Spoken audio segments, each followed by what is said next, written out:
That's at the heart of the Community Collaborative Forum. We're stronger when we work together. So let's begin. Thank you all. I invite you to, just so that we don't have any background sounds, if you can mute yourself and take it away, Sam. Welcome, everyone. Thank you. The New Mexico Alliance of Health Councils and the Community Collaborative Forum would like to take a moment to acknowledge that we are gathered here on the traditional homelands of the Tiwa and Keres people, including the Sandia Pueblo and Isleta Pueblo.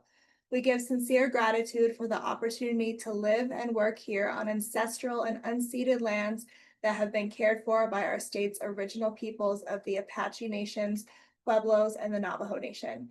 We honor and respect the indigenous cultures, traditions, languages, and the rich contributions that shape New Mexico. Together, we acknowledge the history and impact of genocide, dispossession, colonization, and ongoing systemic inequities on indigenous communities. As a collective, we commit ourselves to working towards justice and reconciliation, dismantling inequitable systems, standing in solidarity with and respecting relationships with indigenous peoples. The Alliance affirms indigenous sovereignty, self-determination, and self-governance of New Mexico's tribes, pueblos, and nations. In offering this land acknowledgement, we encourage you all to reflect on your own relationships to the traditional lands and take concrete actions to dismantle systems of oppression where indigenous peoples are empowered and celebrated. Back to you. Thank you. Ya Atea Bini, buenos dias. Good morning, everyone. Welcome, welcome.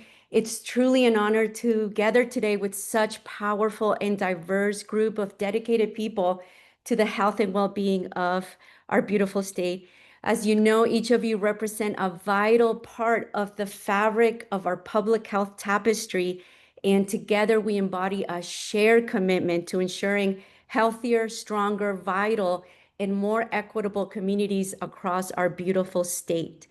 The Community Collaborative Forum's objective is simple but profound: to bring us together from across sectors, geographies, and systems of care to learn from one another, explore alignment and potential opportunities for collaboration. By sharing our strengths, breaking down silos, and building on what we each do best, we can serve communities more effectively. Together, we can increase access to critical services and bridge the gaps that too often stand in the way of health and opportunities, particularly in rural New Mexico.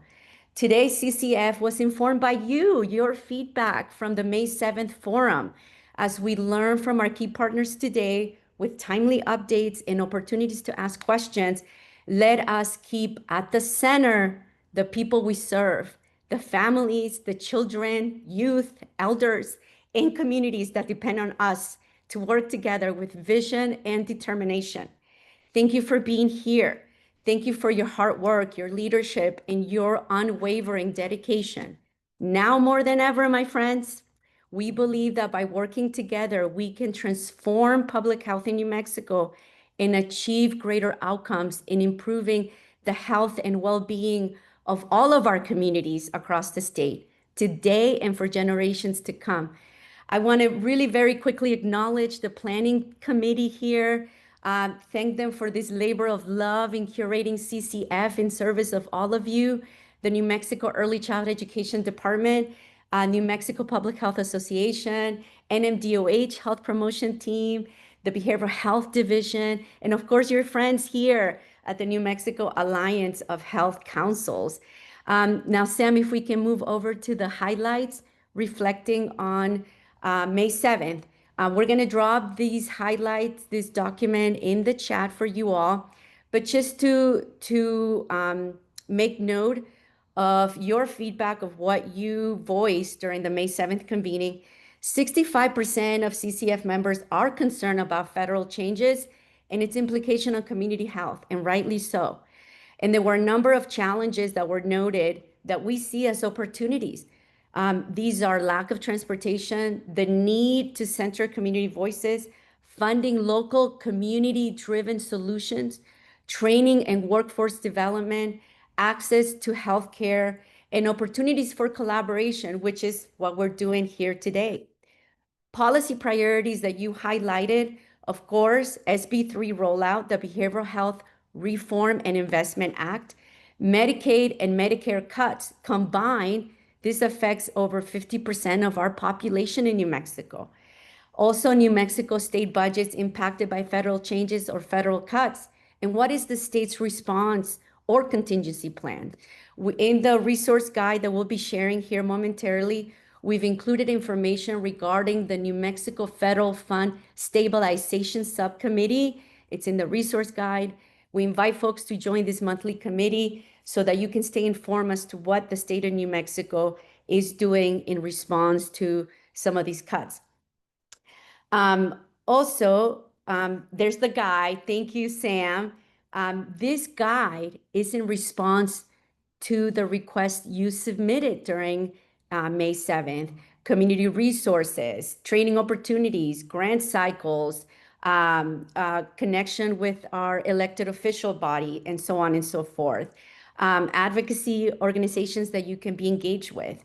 And also in the resource guide is a legislative feedback form to voice your concerns, comments, feedback to our elected officials. CCF offers this upstream line of communication to center community voices and inform our elected officials as to what's most important at the local level, right? So let's take a quick look at today's agenda. This agenda was curated in response of what you expressed is most important to touch on. Of course, SB3 will have updates from our friends at the Administration Office of the Courts. We'll hear from our friends at NMDOH on the statewide health priorities and Health Council's meaningful impact during the SFY 2025.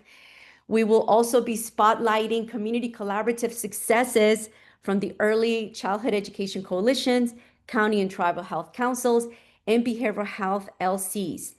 We will have opportunities to ask questions after each presentation.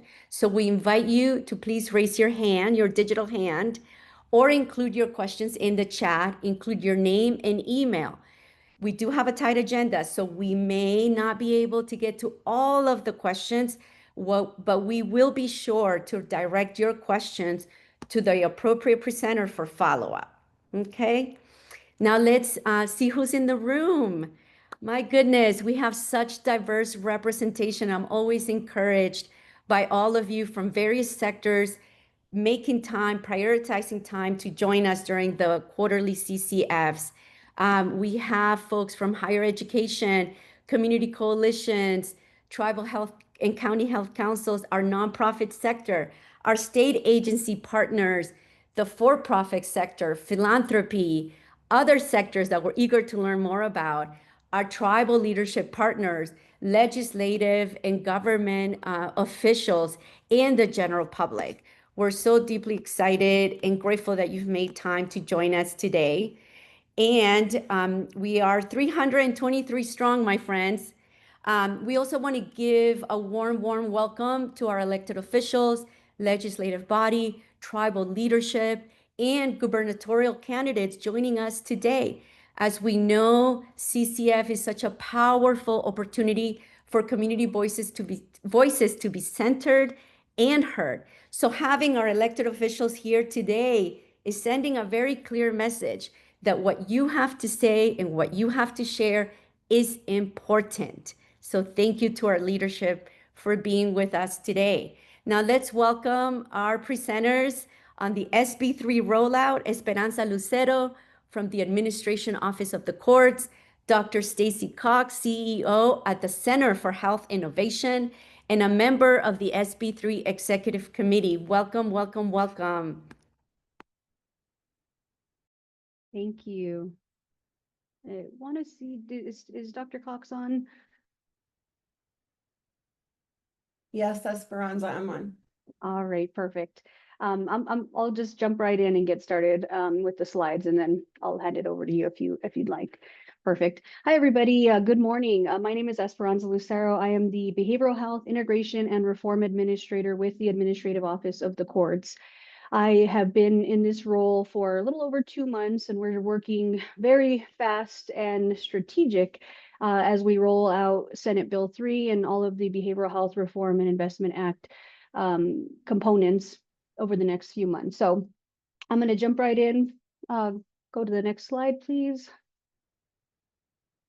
So as we start looking at the legislation, these are some of the key provisions that the legislation outlines for either the Administrative Office of the Courts to undertake, the Executive Committee to undertake, and or Healthcare Authority. So this is really a all legislative branches kind of approach. We also work very closely with LFC as well, and they have some key provisions outlined for them to also complete as part of this legislation. And so the first part of this is really the creation of the behavioral health regions, and we were successful in getting that over to the committee during the first executive meeting at the end of June, and I'll go through what that looks like here shortly. We also need to mobilize and ensure that we have a locally driven model for implementation of behavioral health services across the state. So we're going to get into some regional planning, prioritization, and identify 5 priorities per phase that will be funded with this funding from this legislation. It does require an outline that we need to have cross-sector engagement. We know that's really important. The people on this call are going to be really instrumental in ensuring that you are participating in their local workshops, and that we have as much representation from tribes, counties, service providers, youth and family advocates, and individuals with lived experience. The legislation and the definition of stakeholder is very broad, and I think that was very intentional. We do want to have as many different disciplines and expertise in the room as we're coming up with the priorities, and we're going through how folks go through their SIM model, which I'll go through in just a bit.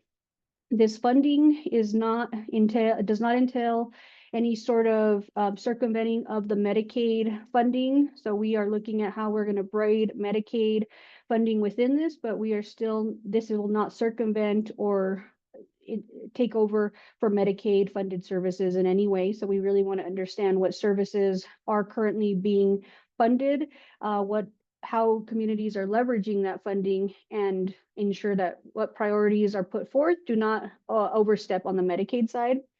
It does outline that we have a phased implementation approach, and this is really to ensure that we're being more strategic in how we're rolling some of these things out, that we are ensuring that we're doing it in a way that makes sense for all of the facets that we need to consider: workforce, capital investments, et cetera, et cetera. We want to make sure that if we're going to invest in some of these priorities, that we're thinking through this in a phased implementation process, so that it really ensures that we're garnering the momentum and we're ensuring that it's stable as things get rolled out.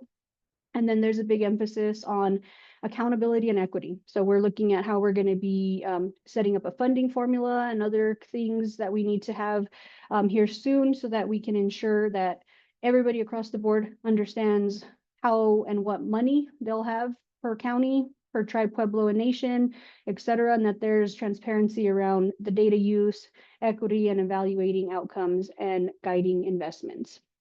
I'm going to go to the next slide, please. I have this slide twice for some reason. So in the legislation, it does outline that we have to sequential intercept map each of the behavioral health regions. And so given that this is a lot of the feedback that we received across the state, that we did not want this to be a justice involved centric model, we are very understanding of that, right? This is bringing in not just the intercepts with law enforcement and the judicial side, but also how we're going to utilize this model to also guide and direct work for individuals that are not involved in the justice system. And so the intercept 0 and the pre-intercept that you see at the center of this are the components that were added based on the feedback. And so UNM Health Sciences Center did a great job adapting this model so that it really makes it more complementary to all the different behavioral health services that we're going to be mapping during the workshop. And so we do have community prevention services, and then community treatment, schools, and crisis services. This is very close to being finalized. I still has the draft watermark there on the bottom. We're looking at getting this finalized in the next couple of weeks.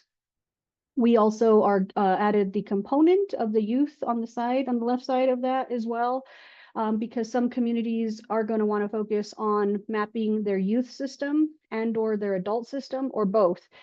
So we're going to be having the opportunity for communities in the behavioral health regions to identify what they would like to map. There's some adult mapping that has occurred in different areas of the state. That does not need to be completely redone, but we also didn't focus on pre-intercept or intercept zero during those workshops. So we do need to reconvene stakeholders to incorporate those components and then kind of give an overhaul of all of the different intercepts to ensure that we have appropriate feedback and representation as we develop all of the priorities. So I just want to really preface that nobody has done the prioritization in the state. We have not done any of that across the state. I think I've heard a lot of feedback from different people are thinking, you know, that some communities are already well ahead and they've already been getting into the planning phases. That is not the case. And you know, we'll be getting to that in the next several months over the next probably 9 to 12 months at this point. And so that'll give everybody an opportunity to participate and be a part of those workshops. Next slide, please. And so this is how the behavioral health regions are divided as of right now. This mirrors the judicial districts along with the local collaborative 13 areas of the state. And this map also encompasses and incorporates the tribes, pueblos, and nations within the designated behavioral health regions that they will be a part of. And so the legislation does outline that this behavioral health region needs to be a minimum of one or more county or judicial districts. So I say that to say that that is the reason why the tribes, pueblos, or nations are not their own behavioral health region. They're because of that passage in the legislation, we were limited to one or more county as the way to organize this structure. Next slide, please. So during the second meeting, I presented a planning grant opportunity for the behavioral health regions. And I think what we continue to hear from folks, even on this call and across the state, is who's going to own these plans? Who's going to write the plans? Who's going to ensure that we are successful in the implementation of these plans? And so the way the legislation outlines is that we will, by 2027, we need to have a government entity take over per each behavioral health region to provide updates to the executive committee, to the LFC, to, you know, et cetera, et cetera. And so this really does fast track that just a bit in not the formalized way that it requires from a government entity to be approved and established, but in the startup phases of thinking about what area within your behavioral health region makes sense to be the lead entity. And this can be a city, a government, a county, a tribal government. It can be a quasi-government entity. And that went out on Tuesday to all county managers in the state, and it went through my listserv as well. And so we're going to be ensuring that we get this out and that it makes sense for folks across the board so that they can own these plans and really ensure that we're successful in the implementation. This will enhance capacity, and we're going to be looking at hopefully promoting that sustainability across the board through this model. Next slide, please. So application phase is where we are at now. We are requesting that county managers submit a letter of interest or a letter of support for the lead entity that's going to take the lead for that behavioral health region. So we should at least have 13 lead entities across the state, and the deadline is September 30th for that application. And so we'll have 2 informational webinars with county manager, county leadership and their health and human services leadership to answer questions before they commit to this. Once we get those agreements in place and we start getting into the planning phase, we are asking that each region assemble a regional stakeholder planning committee to start planning the workshop. And so that should include different partners within the behavioral health region, and it should be partners from all areas of the state of that behavioral health region. So whichever lead, they need to just ensure that they're bringing in their neighboring counties and folks from each of the different areas within their behavioral health region into those planning stages. We'll have the workshop at that point, and the workshop will have the opportunity for people to vote on up to 5 priorities. Once they get into the 5 priorities, they will then get into the plan development phase. And that's where a lot of the work will happen. So you'll have 5 big priorities. Within those priorities, you're going to have sub priorities that'll be established and identified. And so really how I look at this is big priorities like housing, workforce, crisis services, transportation. Those are all things that we're hearing across the board. So then within those priorities that get voted on, that committee is going to then decide what type of work do we want to do under housing? What type of work and planning do we want to work on under transportation, under workforce, et cetera. So that's really where the work will happen. And a lot of the time will be spent there just ensuring that these plans are reflective of the community's vision for how behavioral health services need to be administered, but also in line with the legislation. And then those plans will be completed and submitted to the executive committee for review and approval. Next slide, please. So here's the amounts that we included in the announcement. And so it's 15,000 for the convening of stakeholders, getting to the workshops. We have 5,000 for community outreach and engagement. So we really want to ensure that people are up to speed, that they are participating in some listening sessions to provide so the stakeholders that are not going to be able to participate also have an opportunity to share their ideas, concerns, and solutions to that planning committee so that those can potentially make it into some of the planning phases in the development of the regional plan. And then 25,000 for the completion of the regional behavioral health plan. Next slide. We are providing a lot of different types of technical assistance in the forms on the screen here so that communities and behavioral health region leads are not left alone in this process. So we're going to have different expertise that'll be ready to assist if a community needs it, if they're just stuck on one component of that plan and they're just not able to get there. We will have a lot of technical assistance built into this in this way, along with some monthly technical assistance calls and other resources that we will develop to ensure that things are a little bit more buttoned up and that people don't feel like they need to create this from the start to finish all on their own. So we'll have a lot of that support built into this process as well. And then just the last slide is just my contact information and, encourage everyone and anyone on this call, if you would like to learn more or have any, if you have any other ideas or thoughts, to please feel free to email me, call me, and we'll get some time on our calendars. So I will pause there and hand it over to Dr. Cox, who is one of our behavioral health experts on the executive committee. Hi, Dr. Cox. Hi, can everybody hear me okay? Yeah, okay, thanks. I think I'm mostly here to answer questions and to let you know that I'm available if you want to meet, but I'll tell you a few things because I get questions all the time about this. One is, why am I on the committee? I don't really know, but I have some guesses. And one is, as you may have seen, the legislation is 3 behavioral health experts, and I run the Public Health Institute in New Mexico, but I'm also a psychologist.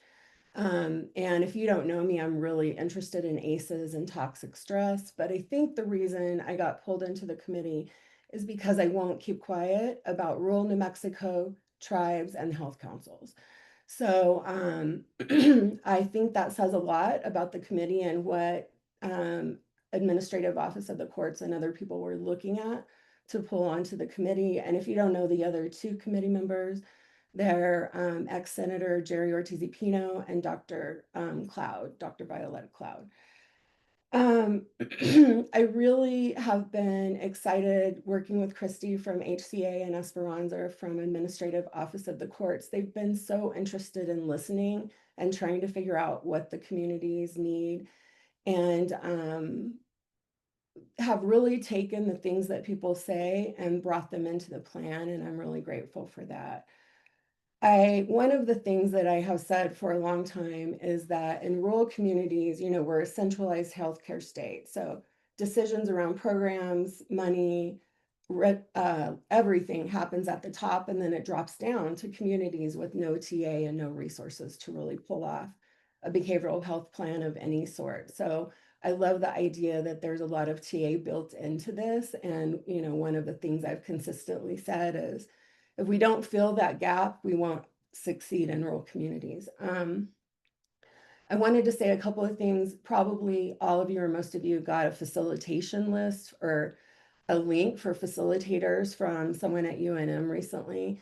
And if you need help with facilitators when they get that list out or choosing one, you're always welcome to call me. Also, if you would like to set up a meeting with me, I'm talking to everybody that I can get my hands on about this and how you're feeling about it, what you need. And as Esperanza said, there's been a lot of concern about what planning has already happened in communities. Some communities had done some sim modeling in the past, but the planning grant that Esperanza was talking about is really the way that all of the pieces of the community that need to be there can be a part of the planning process, and that hasn't happened yet. And also the one other thing I think I would say is that like most people, I think were really worried when it first came out from Administrative Office of the Courts, where everybody was worried about the optics and how this was going to roll out. And I will say I've been thrilled with Administrative Office of the Courts and Christie at HCA. And the way they're working together has really been helpful in the addition to the SIM model, which is the 0 at the beginning. You'll see it if you haven't already seen it. It's not ideal, like we don't have a way to deal with this in the way we would all like. So putting kind of a precept in the beginning, I think has been really helpful. So those are the biggest questions I get, but I'm glad to answer anything anybody would like to ask, or you're welcome to email me too. Thank you, Dr. Cox and Esperanza, in opening it to folks. If you've got any questions at this time, feel free to raise your digital hand or include your question in the chat.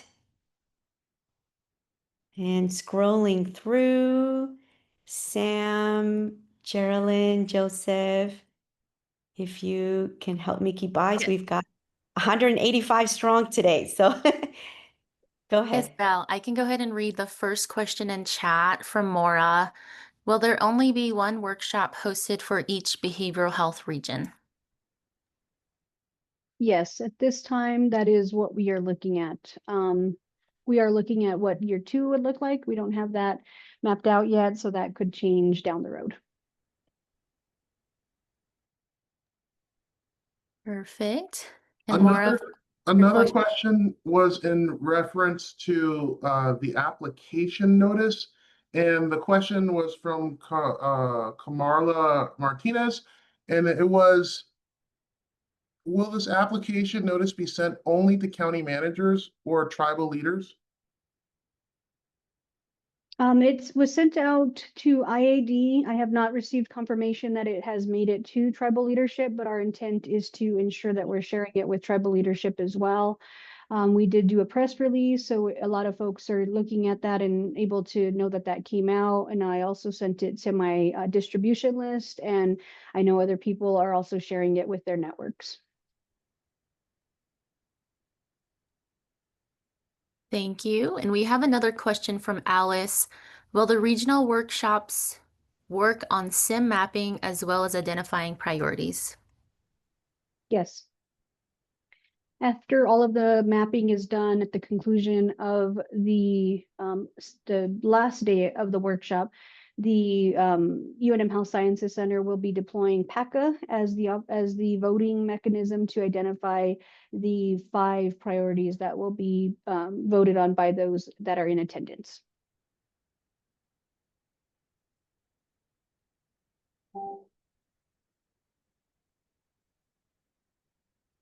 And we see Samantha Winter. Go right ahead.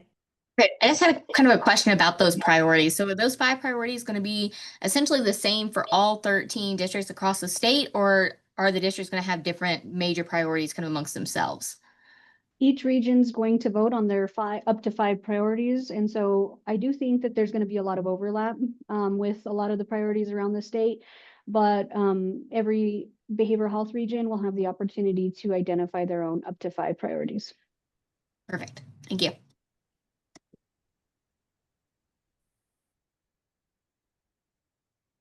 And it looks like we have one more follow-up question. How many days are the workshops?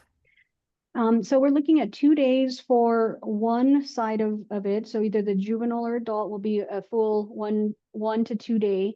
And then if people want to do both the juvenile youth component and the adult component at the same time during their workshop, it'll be about a 3-day workshop.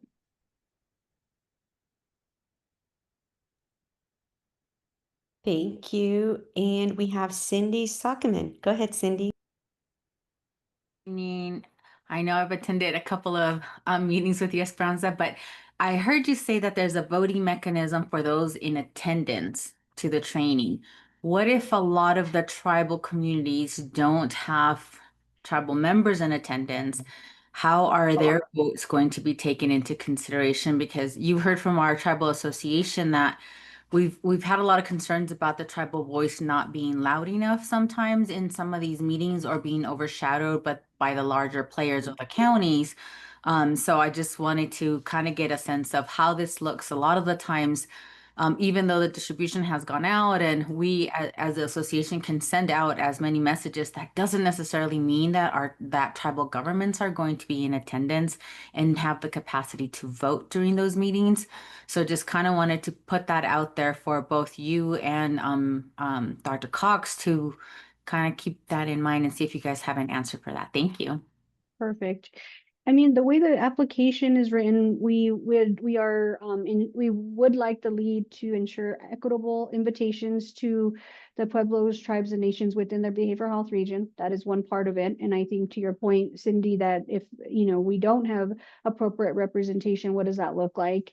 And that is something that we can talk about on our side and kind of figure out what that will look like if we happen to have that. But I'm really hopeful that if we do enough of the communication and engagement strategies at the front end that you and I have talked about, I'm hopeful that we can get appropriate representation to the table during those workshops. But we always need a contingency plan.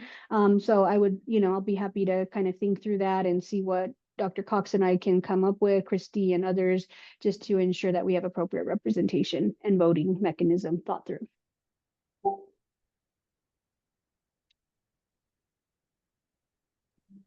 Beautiful. And we've got a couple more minutes. Geraldine, do we have a question from Shanoa? Dr. Ba? Yes, we have 3 more questions. One from Dr. Ba. Will the information collected from present reports health councils, tribal health councils, 100% thrives, New Mexico Indian Affairs Department, behavioral health annual meetings to be highlighted as well? Yeah, so once we start getting into the planning phases, we're going to be obtaining a lot of those documents at the local level so that we can start reviewing it, getting it over to the UNM Health Sciences Center so they can start reviewing the work that has already been done in that community so that we're not duplicating that in any way. So we are looking at that, and we'll be really relying on those folks at the local level to identify plans that have been done recently so that we can review those.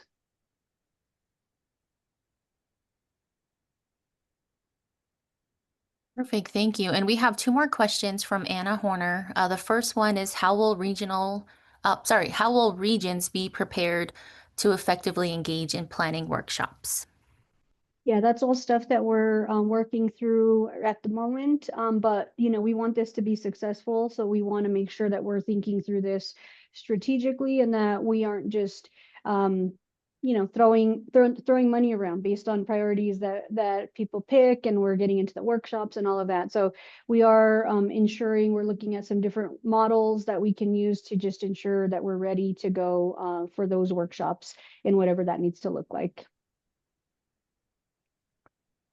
Perfect. And just a follow-up, how do we ensure regional planning groups have shared understanding of the components of behavioral health systems of care in order to communicate effectively during the planning process? Absolutely. I think that's a great question. Those are the pieces. That's, I think, the same answer to what I just mentioned. We're still looking through that. We're looking at how we're going to ensure that people are up to speed on what needs to be developed, what things have been happening within their behavioral health region, et cetera, et cetera. So that's all built into the planning phases, and we're looking at those things right now. Thank you, Esperanza. Thank you, Dr. Cox, and for this timely update, for all the hard work, the thoughtfulness that's going into this strategic thinking and making sure communities are centered and engaged. For those questions that we were not able to, we will capture them. Our team has an internal way of capturing these, and we'll direct all these questions over to Esperanza and Dr. Cox for direct follow-up with all of you. Thank you so much. Shannon Dixon is the Health Council Coordinator at the Lincoln County Health Council. So if you want to advance until Anthony can join us.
Shirley, you can hear me, right? Yes, we can.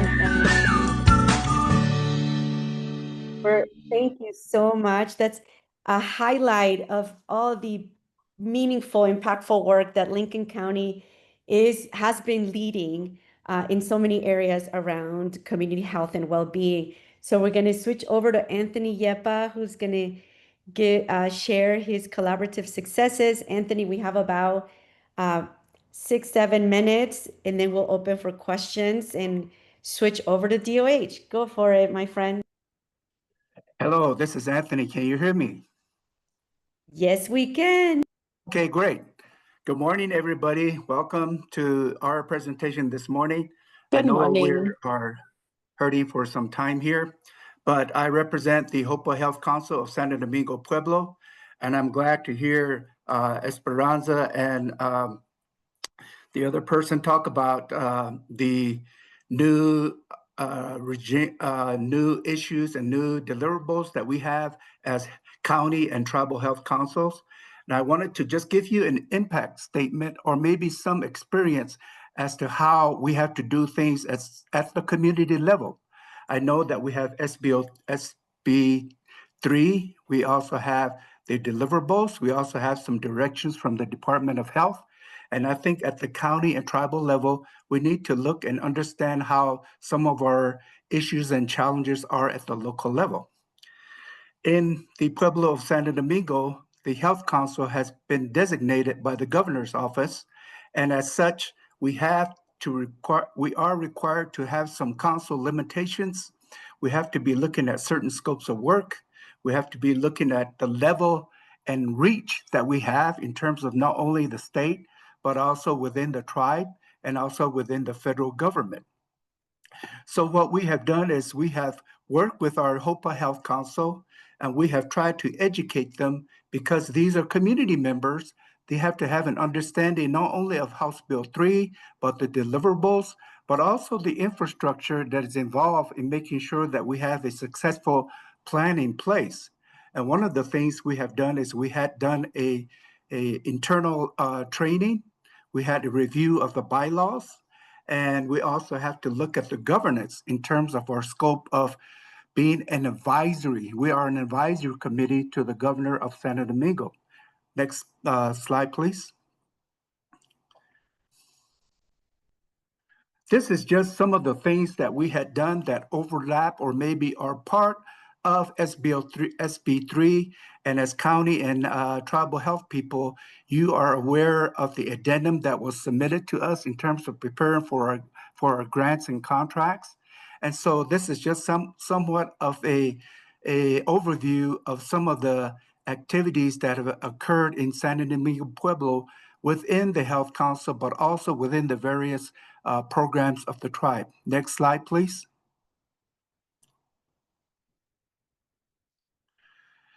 We had to have some training with the group that we have. And like I said, the county and tribal health council members really needed to get an understanding in their roles and the responsibilities as health councils. One of the things we had to teach them and maybe inform them about was the advocacy, maybe learning how to speak, being liaisons to the different agencies, DOH, HSA, the Healthcare Authority, and now we have the new executive committee. Who are the individuals that we need to identify so that we can do partnerships and maybe have some robust conversations with them? So we did a root cause analysis presentation for our health council members and the 5 W's, as I call it, in terms of asking questions: who, what, where, when, and why. Next, please. Okay, and as most county and tribal health councils have received the directives in terms of the scope of work, the deliverables, the addendum, including the community health improvement plan. One thing I wanted to point out is that because these are somewhat cost reimbursements, we do the work and then we get reimbursed. An interesting concept, like in most of the tribal governance, is working with a different budget that we have to put together to present to our own internal departments. And I'm sure that the councils do the same thing too in the county areas, is that there's another budget that is set up, and that requires some interesting things such as an indirect cost for some of our tribal programs. Next slide, please.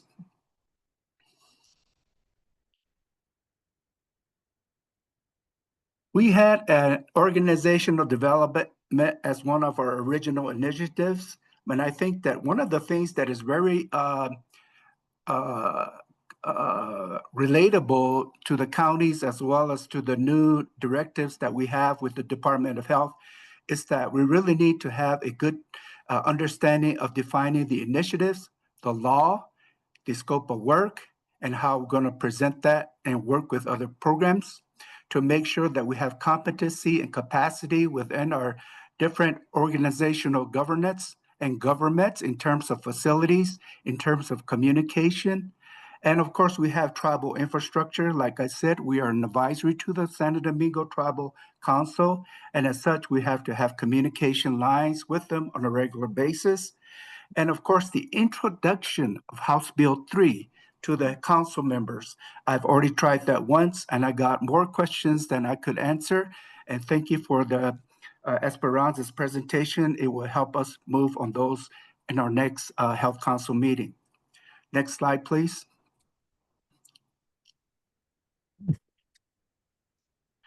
Okay, the challenges I think that we will have is making sure that we have identified, and that will use the word authorized, meaning authorized individuals from each of our tribes who will be representing the tribe in these workshops as well as the planning committees, and to make sure that our HOPA, meaning our Health Council, understands all of this, and making sure that we as county and health councils look and understand that we are active participants, not only financially, but in the next 4 years or 3 years that the House bill is going to be taking place. Those are just some of the experience that I have had with the Santo Domingo Health Council, and I hope that it relates to the new and interesting challenges that we will have in the next 3 years. Thank you for your time. Thank you so much, Anthony. And we still have Dr. Cox Esperanza online as we manage the agenda switcheroo. We'll go next to Shannon and then open it up for questions and see. Go for it, Shannon. Welcome, Shannon Dixon. Good morning, everybody. Okay, so I'm Shannon Dixon, and I'm the Lincoln County Community Health Council Coordinator. Did the video already get shown? Yes, it did. And it was absolutely Okay. beautiful. What an inside look at all the amazing work you're leading in Lincoln. Thank you. Yeah, so that kind of sums up what we did in 2024. You know, we are very active, but unfortunately, I'm sure all you guys are aware, Ruidoso has been struggling a little with, we had fires and flooding, and then also this year, you know, so that has kind of changed up some of our efforts and, you know, moving forward. We did just celebrate, 2024 was our 30-year celebration. And so I was thinking about that this morning. We have, I've been a part of the Health Council through all various transitions. When I first joined the Health Council, it was fully funded through Department of Health, and then we went through a transition where it wasn't funded at all, and we were getting some funds from our county commissioners or from our county, and then we went through a phase where there was no funding and we were operating with a very small budget, and then now of course it's kind of looped back and we're funded again. And so I think that's something for our Health Council to be very proud of, is that through all these transitions we have maintained and been able to continue our efforts and our community outreach, and it just looked a little different, but behind the scenes, but up front we were still able to accomplish, you know, some of the great things that we do, like our health and wellness guide, our health fair, and just be there for our community. Do you want to go ahead and switch the slide? Okay, so just to like kind of wrap it up, to talk about some of our current goals and priorities, you know, something that we really want to do is kind of do a deep dive into our behavioral health in Lincoln County. We want to kind of see where the gaps are and how we can fill those gaps with behavioral health. I feel like And that might be kind of just taking a step back, but I feel like that's important to see what our community is lacking in with behavioral health, what's being provided already, and how can we link these resources together so we're not duplicating these services throughout our community. So that's going to be one of our first things to do, is kind of just do not really a survey, but just kind of look into everything that's provided, put that on a sheet of paper, look at how we can connect these and how we can fill these gaps to address these behavioral health issues. And also, of course, providing awareness and outreach through some of our events that we do. Like we have a suicide prevention glow walk coming up in September. We have a recovery celebration we're doing also in September, just celebrating those that are in recovery. And letting them know, hey, we recognize you. We recognize the struggles, and how can we link you with these individuals that are just starting this journey of recovery. We also have our 13th annual health fair that we're going to be having, hosted at the Inn of Mountain Gods. It's on October 18th. We would love to have vendors throughout the state be there and represent your organization and let our community know what resources are available here in our state, instead of having to go out of state or just here, kind of locally. And then we're also partnering with some mobile units, bringing the mobile unit to some different parts of the community, different events to get these different testings done for our community, and having some incentives for that. We had a really good turnout.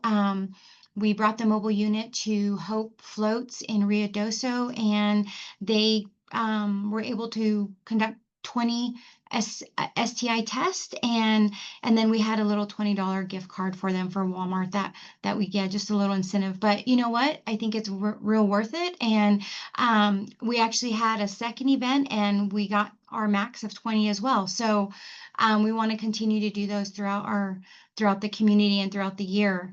Something we do struggle with is having our volunteers. We have a great show up for our meetings, and but when we go out to do these different events, we kind of struggle, and it's always kind of the same individuals that are showing up to volunteer. So we're really trying to do some volunteer incentives this year. So we purchasing a really cool Yeti ice chest, and anytime a health council member or shows up to an event, they get their name in a drawing, and at the end of the year we're going to draw for that really cool ice chest. And so call it bribery, whatever you want to call it. I call it motivation. If that's what it takes, a little motivation to get volunteers to show up. And there are other things that we're doing, like we're trying to partner with like the Ruidoso High School cross country team and the soccer girls, and say, hey, come volunteer with us, and get those volunteer hours in. And then we're also doing a member appreciation. So actually our September meeting will be a member appreciation, where we purchase these nice little bags for them. We're going to have drawings for people that are on Zoom. So we're just really trying to vamp up that part of our health council. And of course, the impact of collaboration. None of this could get done. None of these efforts could get done without collaboration, without working together. I believe that strongly. I don't like to duplicate services. I feel like the best way is to work together and say, hey, what are you doing? What's already working? And how can we add to that? How can we make that better instead of recreating that? So that's kind of all I have. If you have any questions or comments.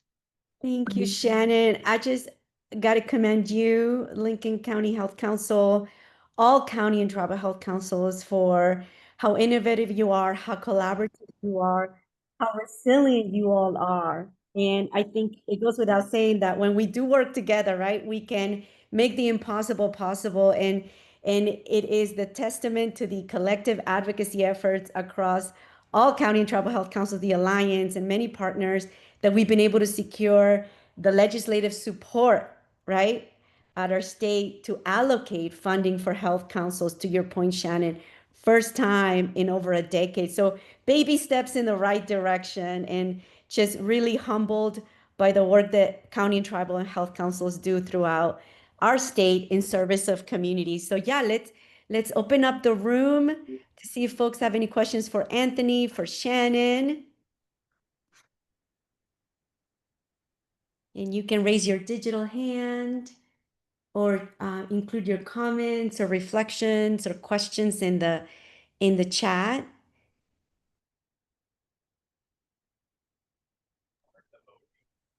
I do see a comment. It might be one of your health council members, Shannon. It says, tell them about the Xterra outreach. Their event. Okay, so I don't know if you guys are familiar with Xterra. It's a worldwide organization that they do triathlons and they do different runs. And we actually hosted an event this past weekend, and we contacted them and be like, how can we sponsor this event? How can we be a part of, because it's part of our efforts or priorities is, fitness, education. And so in a triathlon, why not? So they actually said, hey, you guys can host our family corner. And we were like, okay. So we actually set up and we had an area for kids to come, and we had jump rope, we had hula hoop, we had a painting rock section. We had a sensory area where we had kinetic sand and different fidgets for them to play with. And then we had a little planting station where they could either plant a daisy or a spruce or a sunflower. And we just kind of entertained the kids and the family. And we talked about our organization and different things that we do. And guess what? We're signed up for next year. So I would say it was a success. And I think that's the key. Like, instead of creating our own event, we wanted to partner with a group that's already bringing in. They had 500 participants participate in their race. And, I feel like that's also a way that to kind of eliminate some of the work of planning an event, but just joining an event. Beautiful. Thank you, Shannon. Any other questions, Geraldine, Joseph? See if there's any questions for Anthony Yepa Yes, from I've got one question from Anna. Well, first, I'll just ask the other question from Diana Gonzalez first. Can the video be accessed to be posted to our social medias? So the video is on our website, on Lincoln County healthcouncil.org. But if you were needing me to share it, I can. Perfect. Thank you. Yeah, I think we'd appreciate if you can just post in chat in a sec. We got a question from Anna Horner.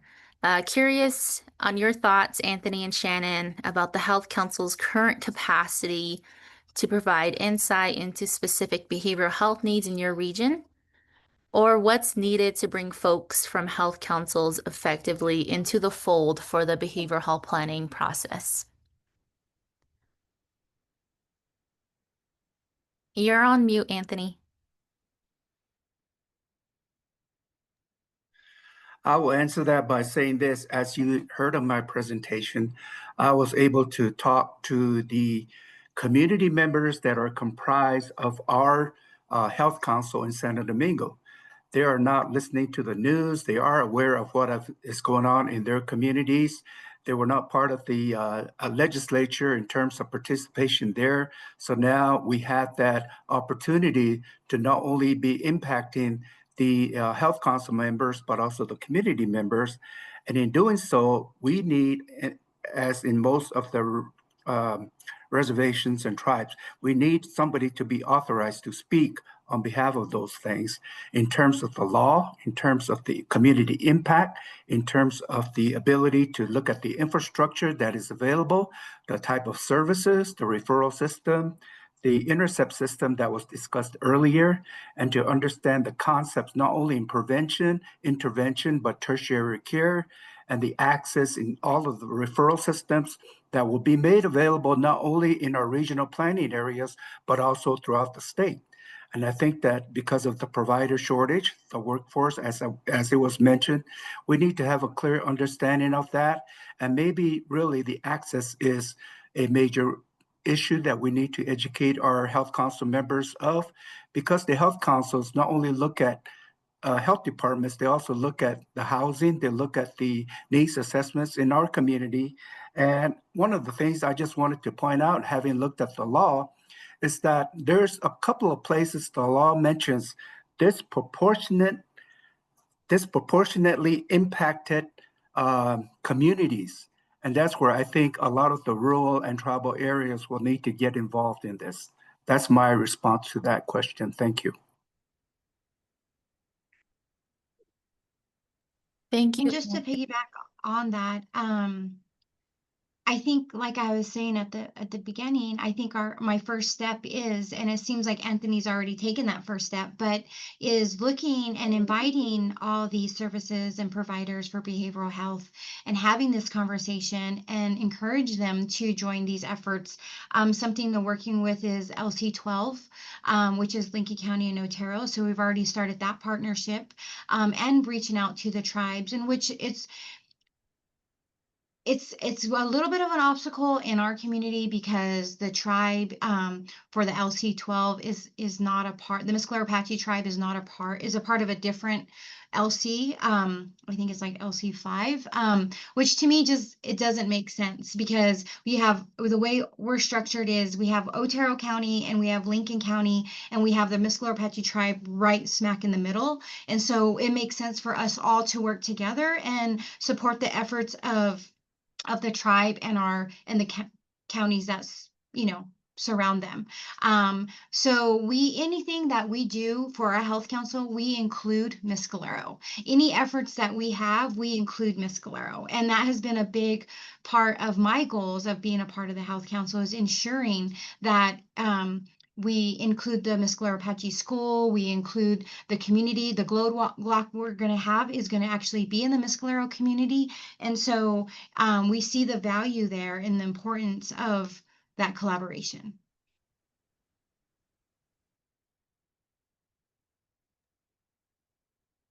Thank you, Shannon. Geraldine, any other questions, or are we? Yeah, no, looks like we're complete on the questions in chat. Okay, thank you. And again, any SB3 related questions, feel free to drop them in the chat with your email. Esperanza is still here with us, Dr. Cox as well. So if we're able to carve out some additional time here in a little bit, we can do that to circle back on these questions. But if folks feel complete, we can continue with our NMDOH presentation. Does that work? Thank you, Martha.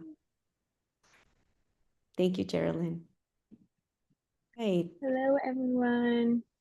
I am Rebecca. I'm excited to talk to TJ. We also have Josh, but I'm going to go ahead and kick us off. So you can go ahead to the next slide. It's nice to see everyone today. I just am going to give a really high level overview. It's been so great to listen to Anthony and Shannon talk about their specific health councils and what they're doing.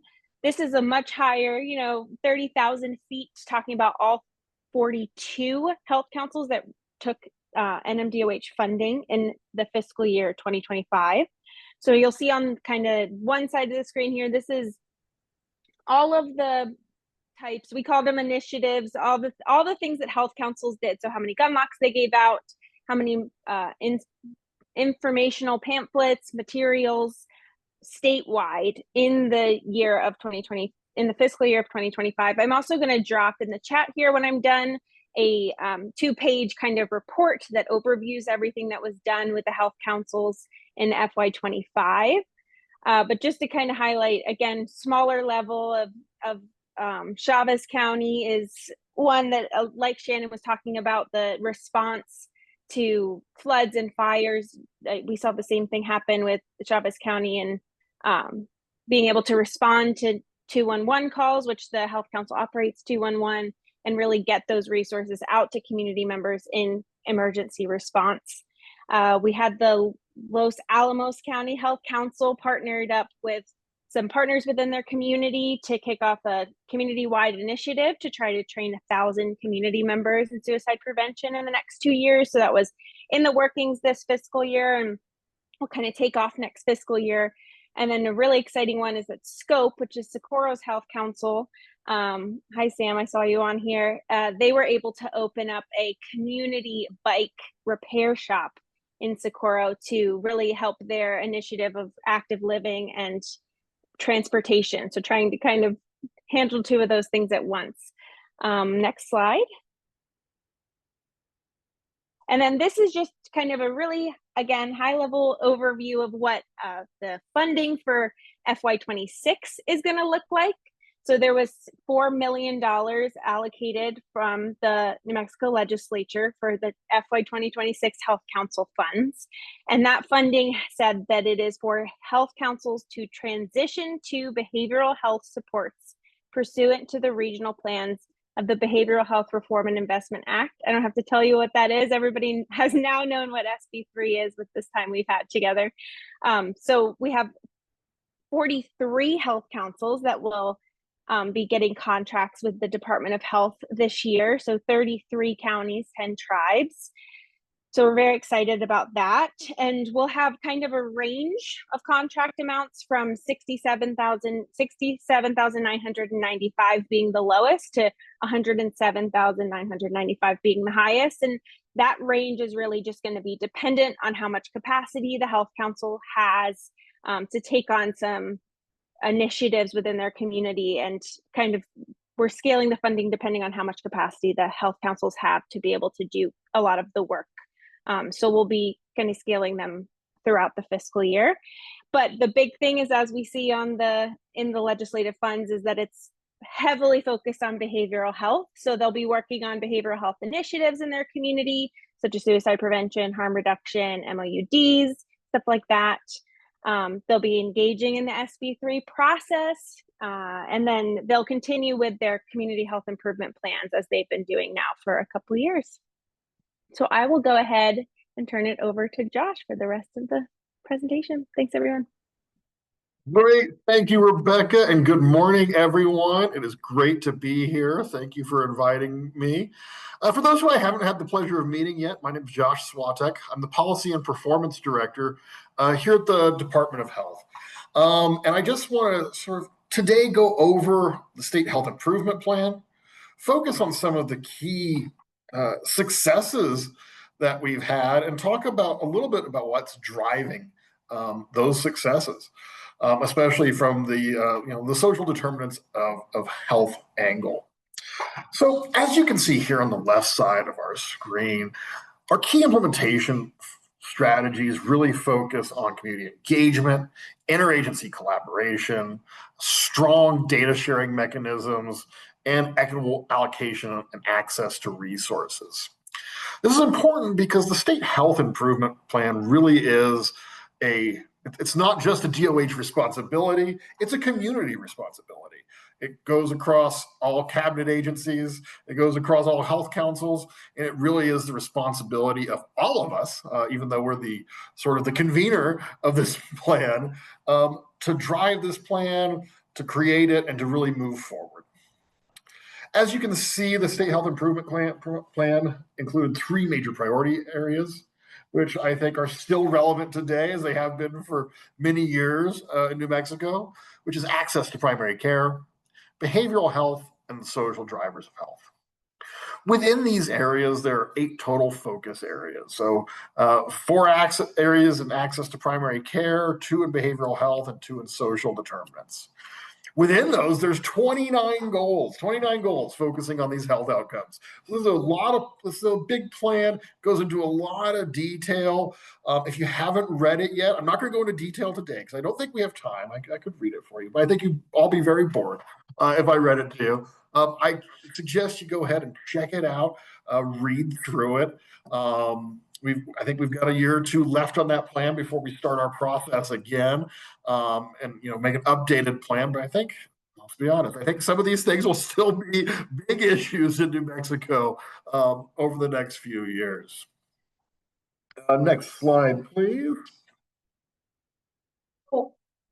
That's a big, 10,000-foot view of the State Health Improvement Plan. So I want to highlight some key areas of progress. So these are taken directly from some of the goals. that are set in the plan. So these are the progress areas that are very specific, that are laid out in the plan, and things that we've done. So school-based health centers have increased drastically. In FY18, we had 47. In FY25, we have 100. 100. That's a massive increase. School-based health centers are one of our greatest tools in helping communities, and especially our younger folks in New Mexico, access primary health care. Nicotine use is down amongst youth from 37.2% in 2019 to 22.2%. We have a primary care project in DOH. We're providing primary care in partnership with Mescalero to improve access in that community. I think it's no surprise to anyone that New Mexico is a leader in having access to reproductive health. We're a state that is, available, and people from other states come to us because we have that wide variety of reproductive health across the entire spectrum. We've also improved our rates of infectious disease. So this was, again, something that was called out in our state health improvement plan, is to address two items specifically, which is syphilis and hepatitis C. And I can say that with confidence, syphilis rates decreased 31% from 23 to 24. Hepatitis C, we noted that we wanted to get that in our correctional systems, make sure that everyone had wide access to hepatitis C curative treatment, and we've succeeded. Anyone in the state correction system can get access to curative treatment for hepatitis C, and early numbers are looking like hepatitis C rates are coming down. We're getting less positive tests, and that's because we've increased access to both primary care, and we've increased access to curative therapy for hepatitis C treatment. So this is truly an exciting change that we've seen just in these few years where we've had the state health improvement plan and focused our efforts in some of these key areas. Again, one of the key progress areas is senior farmers markets, ensuring that our community has access to fresh, healthy food, particularly our senior community. This helps improve overall health outcomes across the board. Next slide, please. As we go into some other key areas, reduction of youth alcohol use. Again, youth alcohol use is down to its lowest level since we've begun asking this question I believe it was 2013. So we've made significant progress in youth alcohol use. And this is important. This goes back to addressing some of those social determinants of health, addressing early childhood, behavioral health, well-being, economic conditions. These are what really drive these rates down. We've seen declining drug overdose rates. We had that spike when fentanyl first came to New Mexico, but we saw that sort of level out. And again, it's decreasing, right? Those preliminary numbers show that we've had a 20% decrease from FY23 to FY24. Again, significant progress. Substance use treatment is more widely available than it's ever been in New Mexico. We have wide availability through our public health offices.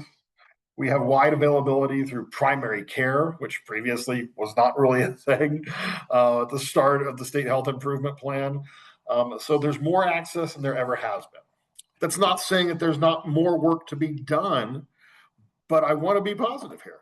We are making significant strides as a community, as a group, to improving the health of New Mexicans as was laid out in our state health improvement plan. I'm also going to take the opportunity to make a shameless plug for our Southwesterners hotline. This is a hotline that has many resources available that can help link individuals to care, treatment, and a variety of services. They call our list, our resource lists, they're called and verified on a regular basis.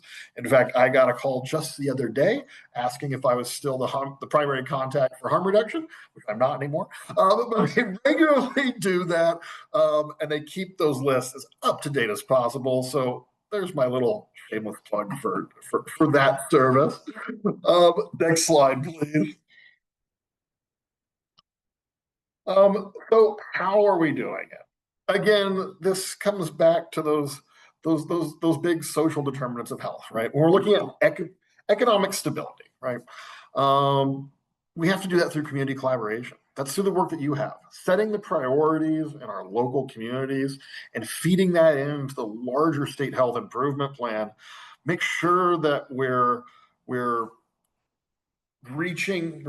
addressing what's important to you and what's important to your communities. We're looking at improving economic stability from the very, very beginning by focusing on early childhood education and well-being. New Mexico is a leader in addressing access to pre-K. We're improving conditions in schools. As you can see here, we've expanded access to college and trade schools in New Mexico through the Opportunity Scholarship. So this is really an investment in not just K through 12, but all the way from birth through college. This is improving the opportunities for our entire community. As you've heard today, the key investments in behavioral health. There were investments made in behavioral health just this last session that we're all going to be working on together. But I think there's been investments prior to that as well. So that's why we're seeing some of these reductions in overdose rates. We're seeing these increased access to care. So that's really addressing that access to healthcare and improving quality. We've improved access to food and nutrition through our farmers markets, through WIC, through SNAP, and we're expanding access to services through mobile delivery. We know that our communities, oftentimes people have to come into Albuquerque to see a specialist from a long ways away. They have to travel to see providers. And that's something that not a lot of our community members are able to do. And if they are, sometimes it's just inconvenient, frankly. It reduces the likelihood that people are going to access the care they need. So bringing care to them, either directly through mobile units or through improvement of internet services so they can access telehealth. These are things that we're trying to do. And I want to say that, again, improving these areas is not just the Department of Health thing. This involves every agency, every community group, all of us really, to invest and to look at these issues and to, even like I said, even small things like improving access to broadband, which isn't that small project, it's actually a large thing, but every little thing that we can do can improve the overall health and improve those social determinants of health. The community collaboration that you do, right? Looking at access to housing, looking at behavioral health at your local level, providing those social supports and networks. That is vital to the success of the overall programs. And I'm here to say that we're doing a good job working together. So that being said, I think that will sum up my presentation. And I think if we have a few minutes for questions, I think Rebecca and I will be glad to take some. Thank you, Joshua and Rebecca. We'll open it up for questions. I think there's some already in the chat. I'll turn to you, Geraldine. Perfect. I got a question from Nicole.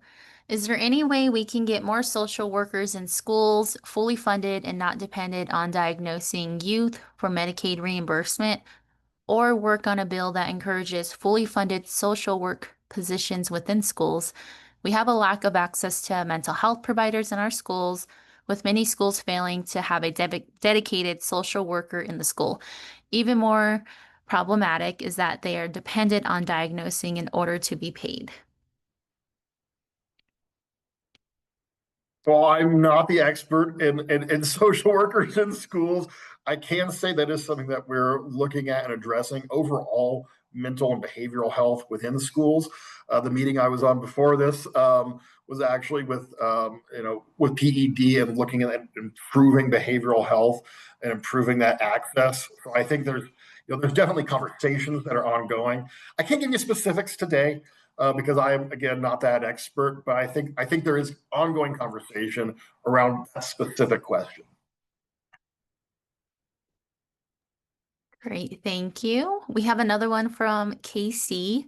Hi, Josh. Are you preparing for pending federal cuts to Medicaid, a huge funding stream for SUD TX, and I think school-based health centers? Yeah, absolutely. I think we're looking at as an entire, as an agency and across departments, we're looking at those impacts and what they're going to look like moving forward, and how we can fill in the gaps for the federal funding cuts. Luckily, in the past, I think we're in a better position than many other states are to address those federal funding losses. But I think that's something that's being constantly examined as an agency and across agencies to see, first of all, what the true impact is, when it's going to take effect, and how we can mitigate any potential negative outcomes from those cuts. Thank you. And we've got a few more questions. For Maria, do you have these stats available in one area? If you're looking for like specific area, like county level data, that's something that we might be able to get you. I don't think it's been quite analyzed yet. Some of that was preliminary data, but we can certainly, get with me. I can get you to the right person that pulls this data for us, and we can and see about getting stats that are relevant to your direct communities. Perfect. And another question from Angie. Is there anything in SHIP addressing the provider shortage in New Mexico, looking at recruitment, retention, and improving access to cancer screenings? So as far as recruitment and retention of providers, that's definitely something that I think that's across the board. The legislature and the governor's office are working together to see how we can do that. I think that's a much broader issue. It affects New Mexico pretty significantly, but it affects many other states as well.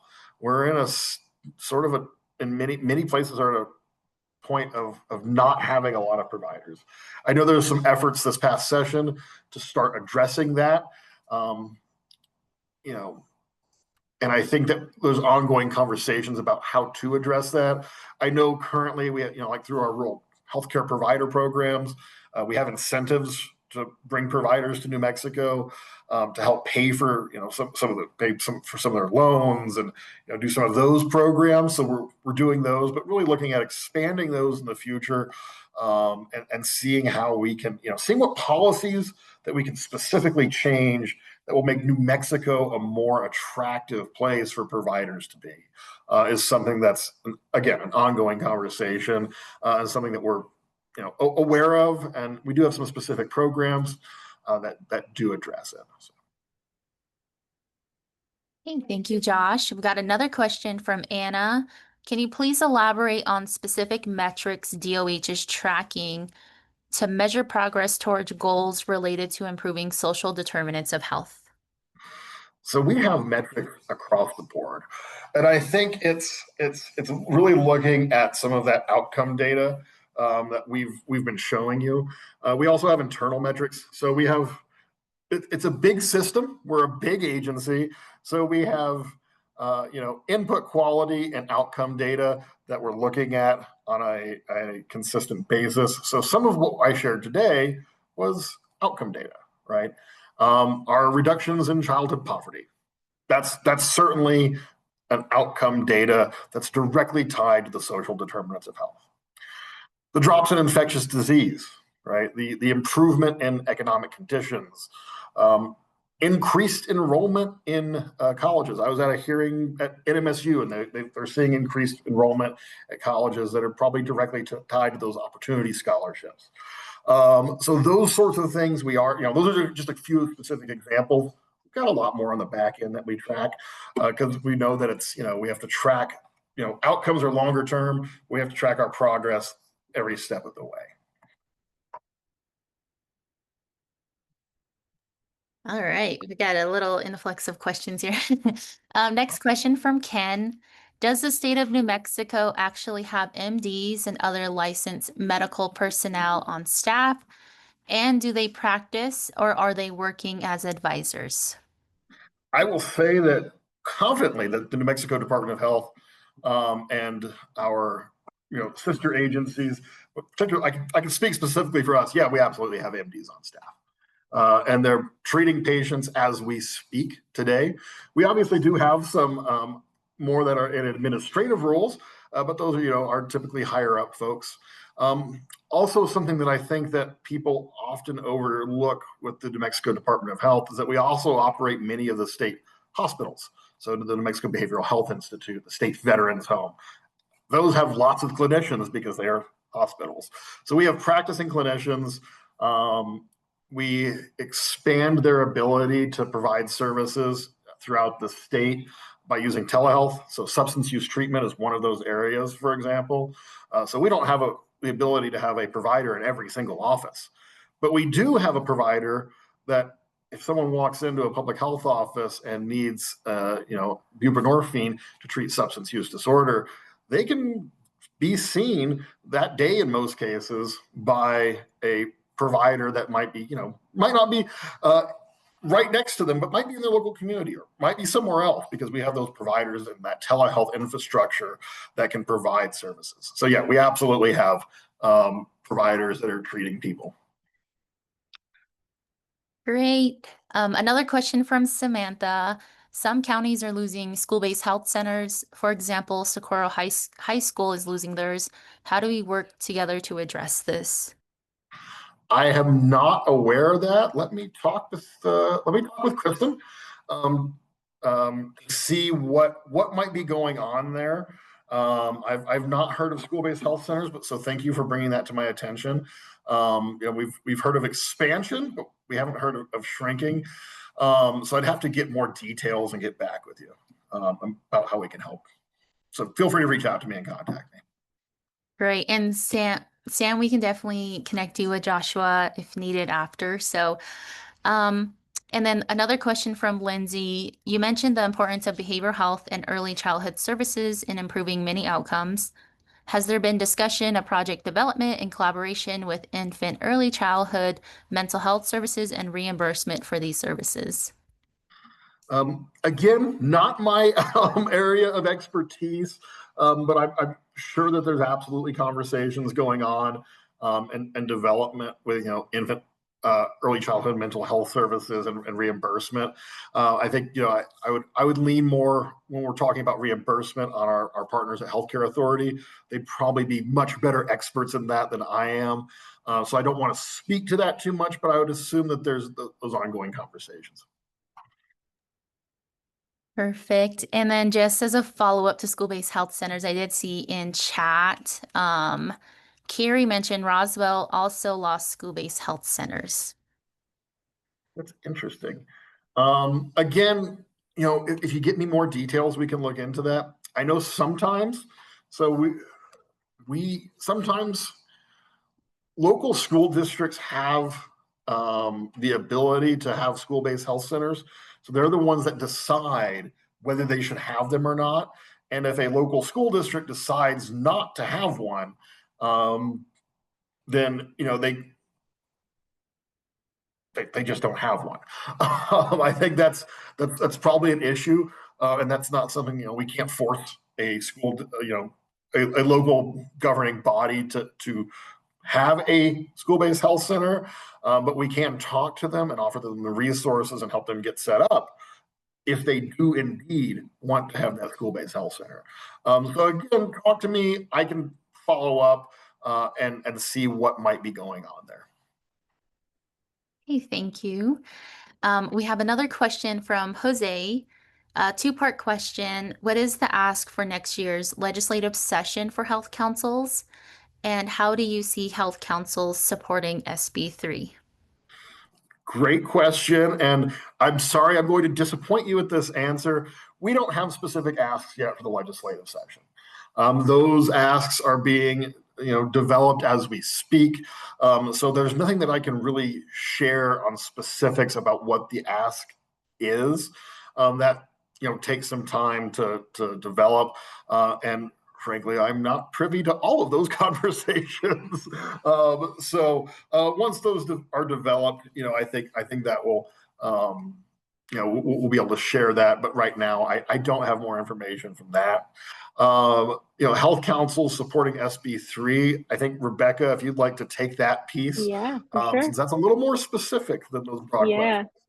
Yeah, absolutely. So, I mean, as we know, the SB3 process is kind of still ongoing, exactly how all the regional plans will happen and everything. But so I also can't give you a specific question of how, health councils perfectly fit into that SB3 process. But I know the one power that health councils can really bring to the table in this process is being the community collaborators and knowing who should be at the table and having that information ready and prepared to make sure that everybody that should be talking about this and being a part of the regional plans and the regional development of priorities are there and heard and listened to. So I think that's definitely a big way that I know health councils will be able to help in this process, is really making sure that all their partners and community members are there and present, and being able to bring a lot more community-based context to the conversation around behavioral health in their specific regions. Great, thank you, Rebecca. And it looks like we might have another question about school-based health centers. So who do we talk to try to get a school-based health center in a school? Del Norte, a large school in Albuquerque, does not have one and has been interested in having one for a long time. I think the answer, I think John there, or Will John, might have answered that question.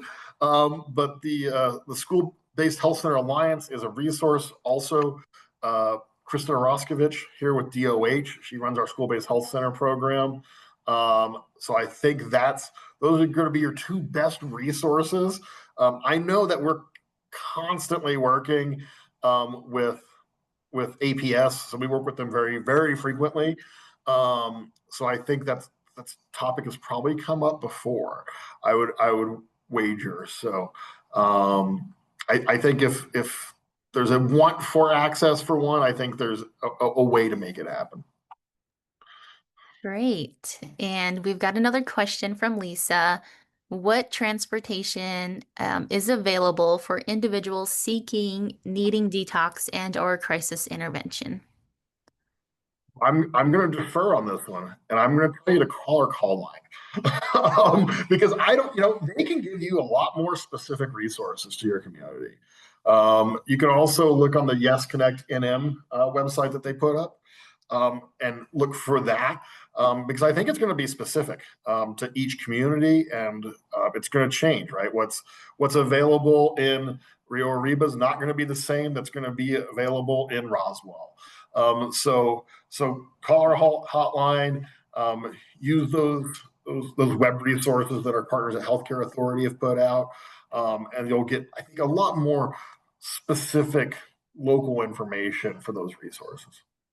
Perfect. And if I can also add to Lisa, the Department of Health Promotion regional teams have also been an excellent resource for health councils in our organization at the Alliance. So they also are by region if you'd like to connect with them. And it looks like we have Norman's hand raised. So go ahead, Norman. Thank you, Geraldine. Thank you, Rebecca and Joshua, for being here and allowing me some time to ask a question. This might not be in your wheelhouse, but as you know, the Yazzie Martinez ruling has a lot of implications for the state to add to the education of our students in all of the minority populations that I see represented here in my viewing portal. And here you're speaking about the importance of the wellness and health of our children through school-based programs regarding not having health clinics in some of the school districts.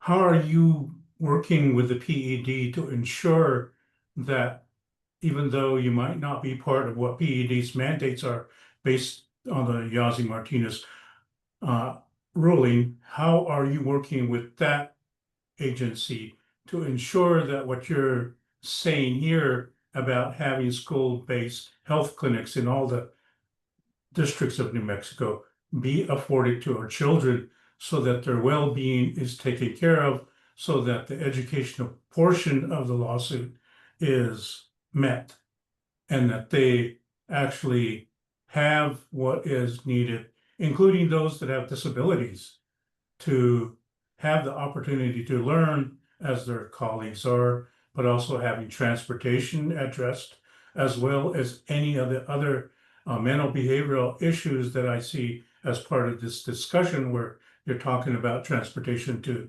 detox centers and to other healthcare services that are maybe in need while they're in that arena of being in school. So I just wanted to make sure that when you talk about community connections, that you as an agency also belong to a larger community and the other 32 agencies that the state runs, and how well is their collaboration between those agencies.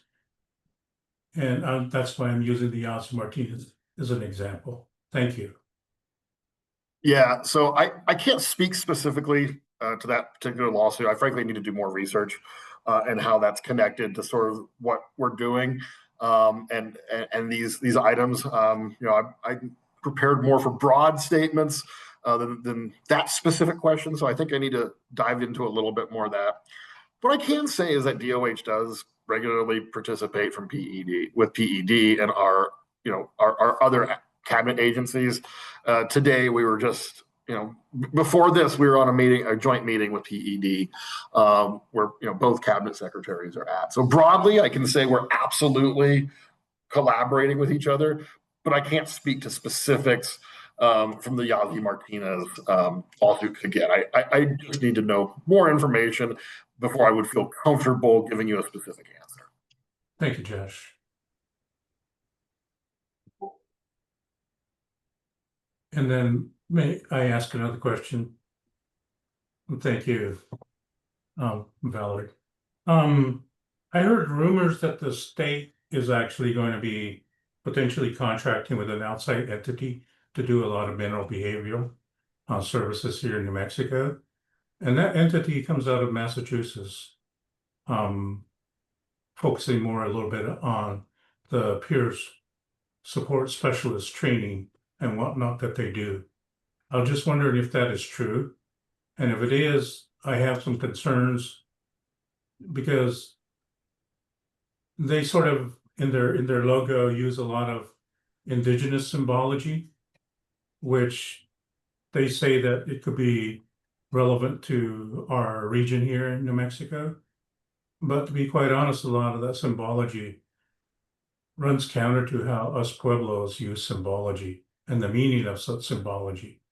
And if you bring some entity in like that without any consultation with the tribes, you will certainly get a lot of pushback on it.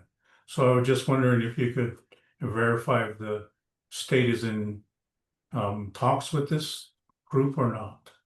Thank you. Yeah, thanks for that question. I'm not aware of any specifics because I'm not involved at that programmatic level and what those contract talks would be. But we can certainly follow up if you want to provide us more information and sort of see what's going on and make sure that we're we definitely don't want to be in a position where an agency is appropriating information from our Native communities across the state. So please let's follow up.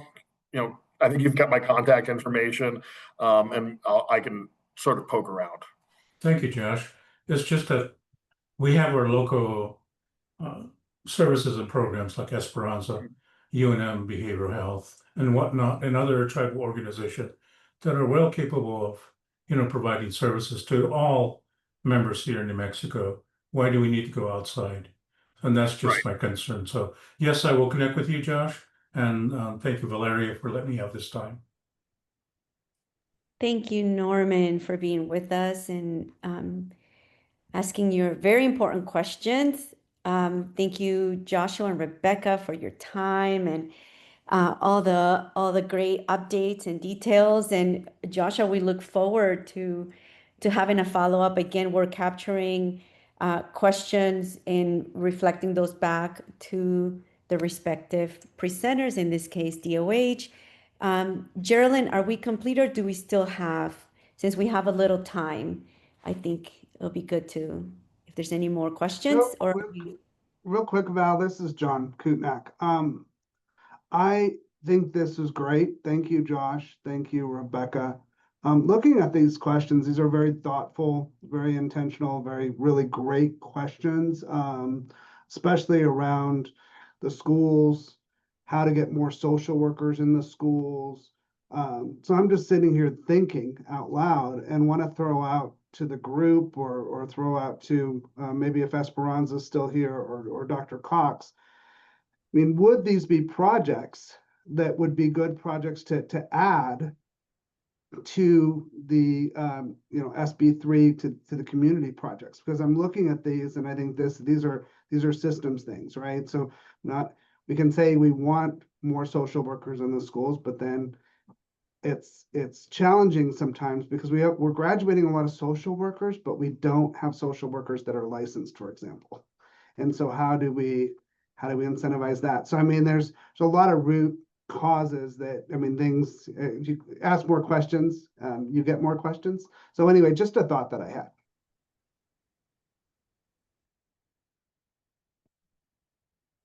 Thank you, John. And I believe Esperanza remains here with us from the Administration Office of the Courts. I'm sure she is also capturing a lot of these comments and questions and reflections. And of course, Esperanza, if you want to chime in, feel free to do so. If Dr. Cox is still here as well.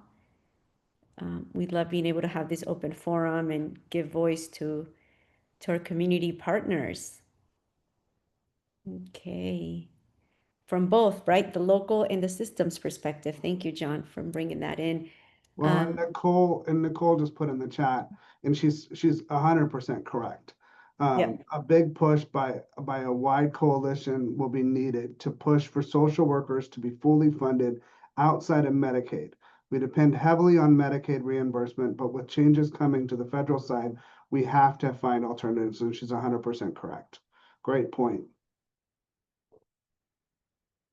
Thank you, Nicole. That is an excellent point. And we have Lindley. Go ahead, Lindley. If I say your name correctly, sorry if I. Oh, my camera. Sorry. Yes. Hello, everyone. I'm grateful to be in this space with you all. My name is Lindley Hornsby. I just graduated from NMSU School of Social Work and also NMSU Public Health. And I co-authored a couple of publications specifically on school social worker training and preparation with Dr. Kim Knox and Dr. Stacy Girardi, both of whom are previous school social workers and now in the academic setting. And so I would encourage y'all to check out our publications. I'll drop those in the chat because school social work is really a specialized area of social work. Throwing any MSW in a school, there's at least 2 years that it takes for them just to learn how to work in that setting if they don't have that previous experience. So the school social worker training is really important, and that is happening more and more at NMSU School of Social Work. But of course, funding is needed to make that sustainable long-term. Other states have specific school social work certifications. That's not a requirement in our state at this time, but we do see higher quality of school social worker services in states that have have specific pre-service training requirements, as well as school social workers staying in schools longer. There is a little bit of a cliff, again, when we throw MSWs in a school and then they struggle for a couple years and then they go find another place to work because they just didn't get the pre-service training for that. So I'll drop a couple links in the chat, and I'm happy to hear this conversation is going, and bringing it together in multiple spaces so we can all work to serve our state and the children in our state and our schools. Thank you so much, Lindley. And yes, please share your resources, and that goes for everyone, resources that would be supportive for this network and in all these various topic areas are welcomed. I believe we have Dr. Trinidad Arguello. Go ahead. Yes, good morning. Yes, thank you very much. And thank you for the wonderful discussion. But I have a question. And I don't know, I was distracted a little bit because I had to attend to my social work intern. But one of the things that I don't think, and I could be corrected, that I've heard in the discussion is anything related to cultural competency and humility. We're in a state that we have the majority of the people that we provide service to as a psychiatric nurse and a mental health provider licensed in the state. That's one of the issues that I find with social work students that is not being addressed in the academic process, as well as in their clinical settings. And I live in Taos, and if anyone knows the northern part of the state, you'll understand what I'm talking about. We have a lot of people who are monolingual Spanish speaking, as well as bilingual, and that is an area that I don't think is being prioritized in the academic arena, nor in the clinical setting, as compared to when I was teaching and when I was doing the work in the 70s and 80s. I just want to bring that to the forefront. So thank you very much. Thank you, Dr. Arguello. Really appreciate that insight in voicing. We have Ariel. Go ahead, Ariel, with your question. I'm sorry, that was a mistake. Happy to be listening, though. Thank you. No worries. Geraldine, Joseph, eyes on our friends in the chat. Do we have any additional questions? No additional questions, just a lot of great comments, resources, and conversation happening. Beautiful. I think we have Ellie or Eli. Yeah, good morning. Thank you. Thank you. I apologize. I have my camera off. I'm multitasking, but I just want to really appreciate everyone for being on, especially the presenters. Just building off the comment on Yazi Martinez, there's another big case involving, I think, behavioral health in many ways, and that's the Kevin S. settlement. And I just wanted to identify that, not looking for any answers other than there's a lot going on in the deliverables that are attached to that settlement. And I think there could be some information sharing or resources with the co-neutrals who are overseeing a lot of the work around behavioral health. It's one of the appendices that is part of the settlement agreement is high fidelity wraparound, Medicaid, all these different services. So I just want to identify that that's another big case that I think this new revamp of behavioral health services could look into and provide supports for. That's the Kevin S. settlement. Thank you. We will make note of that. And if you have access to a quick reference of a link of the actual settlement, we would really appreciate that if you would be so kind to drop it in the chat so that we can have access to it and get up to speed and see where those alignments are, as you noted. Thank you so much.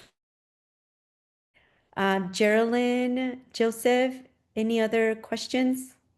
Oh, thank you. Geraldine just posted the link, my friend. So Go ahead, Nicole. Maestas. Hi, sorry about that. It's a rare occasion that we have this many individuals, who work within the state. Well, at least that I'm on a call where there's an opportunity. I just kind of want to expand a little bit on what I was saying. I also am an MSW, but not licensed. I went the government nonprofit route with my MBA. I am the district legislative aide for Representative Roybal Caballero. I just kind of want to point out that we have been seeing this increase for a desire to fully fund probation officers, have a probation officer inside of every single school for youth. And the reason we're being told that it would be pertinent to have a probation officer inside of every school is to give access to those youth who are within the system to a probation officer that otherwise don't have transportation. And then to kind of for lack of better words, to normalize probation officers. And this is where like big red flags pop up when I ask, why are we putting a Band-Aid and not looking at the root cause and looking at mental health as it pertains to these particular youth? I was told, we don't have social workers. And then for the social workers we do have, they are mandated to diagnose youth, which as a social worker, that's one of the last things you want to do is actually diagnose a youth in order to get Medicaid reimbursement. So we need a wide coalition to be looking at our land grant permanent fund and how we're utilizing that land grant permanent fund in terms of education, and be able to say, as one collective voice, if we have the funding for these pieces of legislation to fully fund a probation officer in every school, then we should be able to fund a social worker in every school, and we should be able to do that before going to the lengths of a probation officer. And regardless of what the requirements are, I think having a mental health professional in every single school is one way that we can look at the socioeconomic disparities and reach youth where they're at. And I would just really love to see legislation in the future that addresses that is not required to be funded through Medicaid, but rather through the state and fully funded. But I just kind of wanted to elaborate a little bit on that and why there's this like urgency in my gut around it. Because I don't think the school to prison pipeline is the direction we need to go. We really need to be looking at mental health. And I really appreciate this opportunity to speak here. Thank you so much. Thank you, Nicole. And I think your concern has been also echoed by others, and that mental health and preventive measures that services can provide to our youth, right? Get ahead of and understand the conditions in which and challenges around this whole social determinants or drivers of health that our families, communities, youth are grappling with. And you're right, it's not about a Band-Aid. It is about supporting families, children, and youth from the get-go. And we have the leadership here at this table. We have our elected officials here in this circle. So I really do appreciate you giving voice to this critical priority and outside of Medicaid, right? What's reimbursable, but what do our communities need? What do our youth need in terms of their health, well-being, behavioral, mental support, health support? Thank you, thank you, thank you. Any additional information you want to share and other points of engagement with your body of work or advocacy efforts, feel free to drop that in the chat, Nicole. Over to you, Geraldine. Any additional? I know we're nearing a little 10-minute breather, but just I know that there's a lot of energy here, a lot of great questions, a lot of reflection. So I just want to make sure voices are being heard. Geraldine? Yeah, we are good in chat, so no specific questions.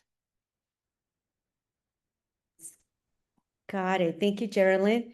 And Sam, if we can thank you, Joshua, again, and Rebecca. We'll be sure to,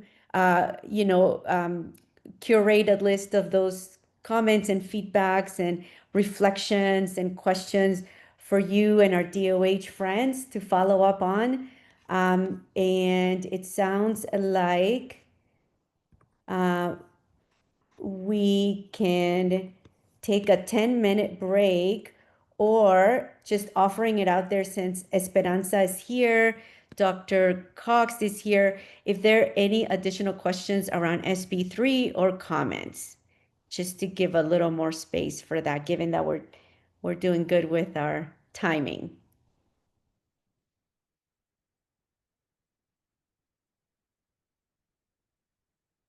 Okay.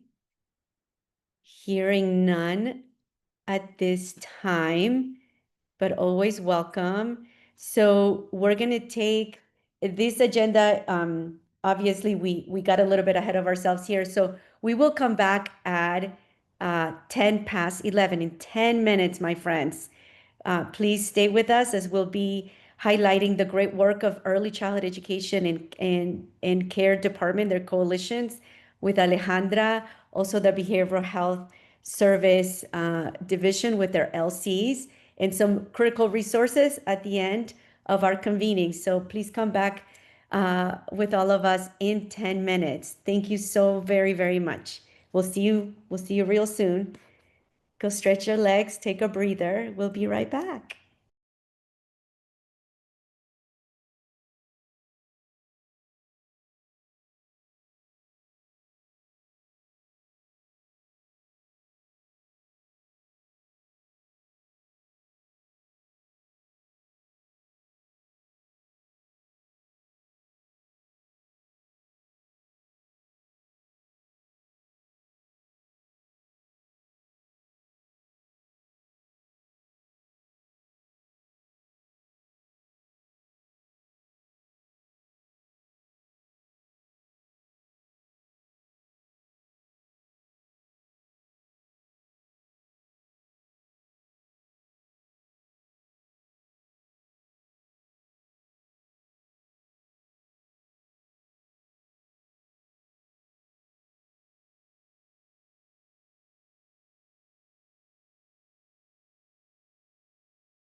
Hi, Chris. Welcome. We just saw you joining. We're just taking, now it's a 7.5 minute break just to take care of ourselves, hydrate, stretch our legs, and we'll be right back.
Hi, Robert Reno. Thank you for joining us. We're just taking a little breather, about 4.5 minutes. So we'll start here shortly. Thank you, Robert. Thank you, Val.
Right, my friends.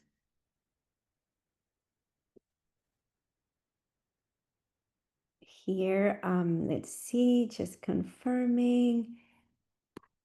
All right, Sam, if you can take us to our next slide.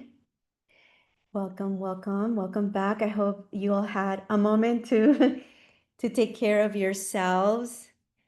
And our next presenter is Alejandra Gonzalez.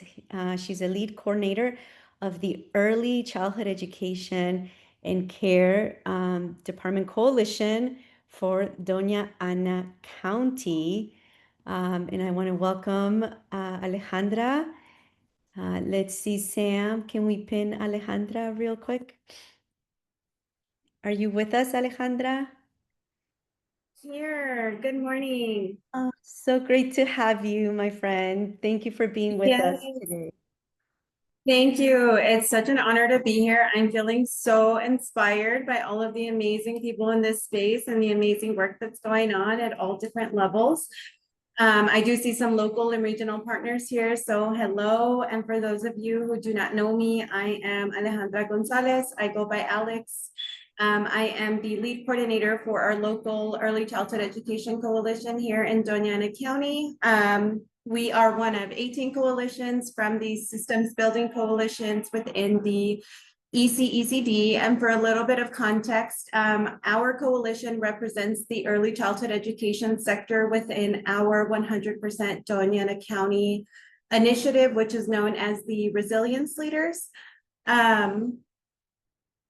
Yes, and so we are the first coalition under the Success Partnership. The Success Partnership is a prenatal to career education initiative. And do I just kind of tell you when to go to the next slide? Thank you. And so we work along the education continuum, believing that the work begins from prenatal all the way to the workforce. And so our coalition represents primarily the prenatal to 8. However, we do partner closely all the way down to the workforce. And then next slide. A little bit about the way that our coalition is structured compared to others is that we use a collective impact model. And so what this means is that we share staff across organizations, and the way that we align at a systems level is based on 5 key factors. And that is establishing a common agenda, open and continuous communications, shared measurements for data and results, mutually reinforcing activities, and backbone support organizations. Next slide, please. This is a little bit of a visual. So the Success Partnership is the umbrella, and under the Success Partnership, we actually have 2 coalitions. We have our Early Childhood Education Coalition, which also has a Gadsden chapter, which is the southern rural part of our county. And so they're part of our entire coalition. There's also a Kinder to Career Coalition that has its own coordinator. And so together we work closely along the whole education initiative. The way that we target our work within our local early childhood education coalition is through 3 action networks. Those are listed here. Children are born into healthy homes, children are ready for school, ECE workforce is supported. And the way those are structured is that I, as a lead coordinator, am part of all 3. We also have lead ambassadors. And so each action network has 2 lead ambassadors who are community partners, leaders really, who help to drive the work and support the work that's going on in those action networks. For a little bit of context, in our Healthy Homes Action Network, we have the Executive Director of Jardín de los Niños, Michelle Adames, as well as the Director of Impact and Outreach at the Community Foundation of Southern New Mexico, leading that action network. We are currently working on establishing new lead ambassadors for the Children Are Ready for School Action Network. And then our ECE workforce is supported, is led by Ms. Valeria Holloway, who owns a local daycare here, Best of the Southwest Daycare. She also wears many, many hats throughout the county, throughout the state with Growing Up New Mexico. She's a mentor for a lot of childcare providers, a huge advocate. She does many things, and you'll see her on the cover of a lot of things ECCD. The other lead ambassador is Ms. Dr. Rihanna Thomas. From NMSU. And so she brings a lot of research. I'll talk a little bit about the projects in the next slide. But before we go there, I just wanted to highlight our backbone teams at the bottom. And so the 4 organizations that make up the Success Partnership is primarily Engaged New Mexico. They're the primary backbone organization. Sorry, I got distracted by the chat. They started the coalition as well as the Community Action Agency. And then the Center for Community Analysis was actually born out of the work from this coalition. And so that's directed by Erica Sarova, and they do all of our data work, which you can find on our website. And then I represent La Clínica de Familia. So I'm actually employed by La Clínica de Familia. I fall under the Family Services branch. And so among these 4 organizations, what we do is align all of our funding, our scope of work, and really try to have a holistic approach to serving the community.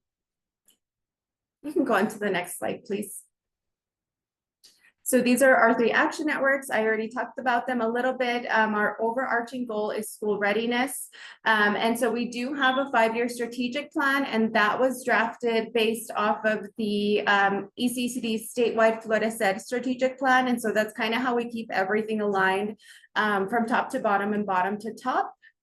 On the next slide, you'll see a little bit about the actual strategic outcomes that we have for each action network. And I won't bore you with those, but I'll tell you a little bit about the practical work that comes out of these action networks. And our children are born into healthy homes. One neat project that we have is our family support specialist at La Clínica de Familia.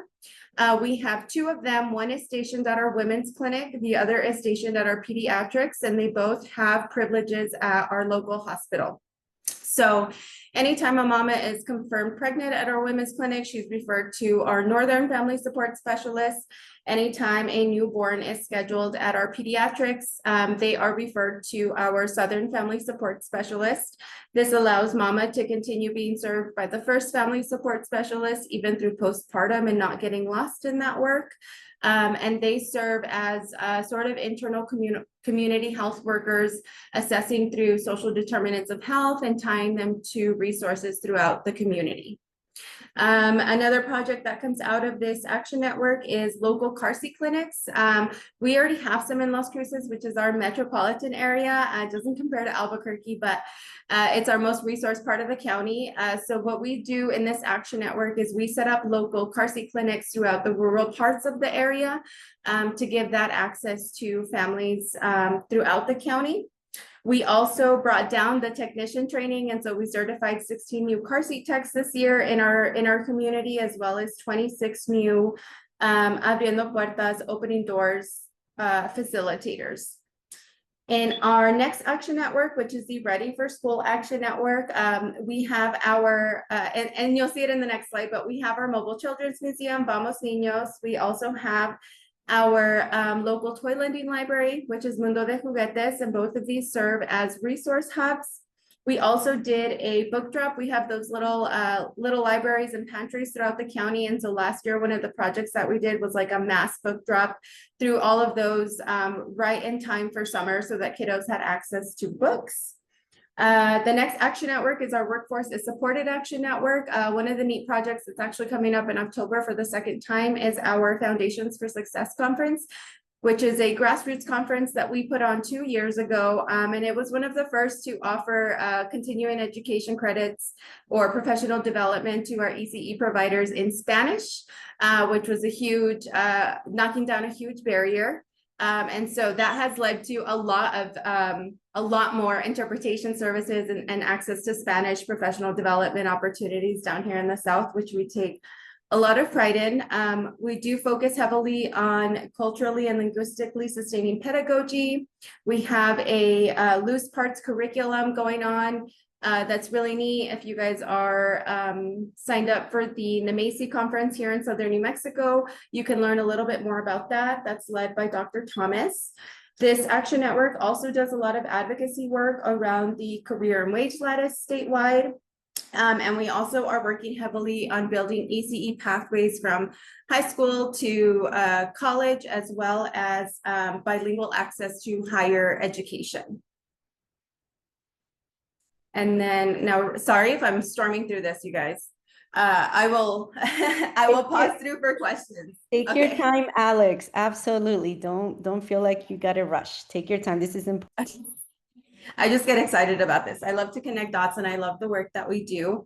So one of the babies out of our Ready for School Action Network is actually our Mobile Children's Museum. It is a 40-foot RV that over 8 years was converted into an actual mobile children's museum. It launched last April, and it also serves as a resource hub. It is meant to bring access to this mobile children's museum to the rural areas. And over the last year, we've even partnered regionally and gotten it out to Grant County as well as to Otero County. And so it's just been really neat to be able to bring this resource to kiddos who wouldn't otherwise get access to it. And then our next slide is our local toy lending library, which is housed in Anthony. And so this was modeled after the toy lending library. We partnered closely with UNM Early Childhood Services. We have a toy lending library in Las Cruces, and so they offered a lot of support for us to launch this in Anthony, which is our southern rural part of the county. And so kiddos can come in and parents can come in, they can rent out toys, bring them back. It also serves as a resource hub for home visitors and local ECE providers, just anybody who needs a space to connect with families. And that is led by our rural, my counterpart, Ileana, who is our Rural Early Childhood Education Coalition Coordinator. And then on the next slide. So one of our newest projects, from collaboration to connection, and all of this collective work across the Success Partnership, we have consistently seen one need, and that is a better way to connect families to the resources that they need and to ensure those connections are successful. So that's going to bring me to our next slide, which is introducing Symbify. And so Symbify is our closed loop referral system. It was developed by We Are IT, which is a technology company owned by Engage New Mexico, who, if you remember, serves as our primary backbone organization. You can go ahead to the next slide. A little bit about Symbify is that our mission with Symbify, can we go back? Sorry. Is to foster data-informed community connections through a secure, user-friendly, closed-loop referral system. Our vision here is systemically attuned communities supporting improved experiences and outcomes throughout New Mexico. You can go to the next slide. So connect, support, succeed is the little mantra here, and we aim to support families and community with robust real-time referrals. These are informed referrals, increasing effective and efficient placement. There's access to thousands of statewide resources because this referral system pulls directly from our Share New Mexico database. There are notifications to track referrals. There's paper referrals available for programs who are outside of the Symbify network. And the goal is to maximize the use of community resource programs and keeping families off wait lists. Symbify is something that has been in the works for over 3 years. The director at We Are IT has put it together, taken it apart, put it back together with continuous feedback from providers and community partners. It offers data tracking, a data tracking system that allows each program to see the number of incoming and outgoing referrals that have been made and completed. It is super user-friendly. You self-enroll your organization into the program and easily manage your organization's users, roles, and settings. You can view, access, and update all of your client information and referrals in one place.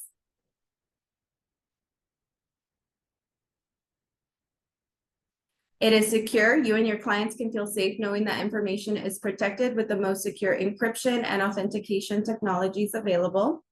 There's also client consent forms that ensure the client knows how their information will be used. And so this is a HIPAA compliant referral program that was one of the last biggest updates made to Symbify.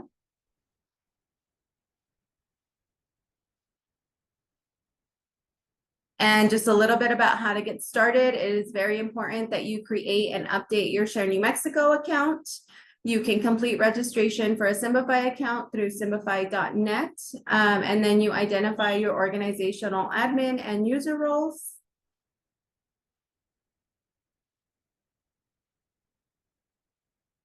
And then that's the link for symbify.net.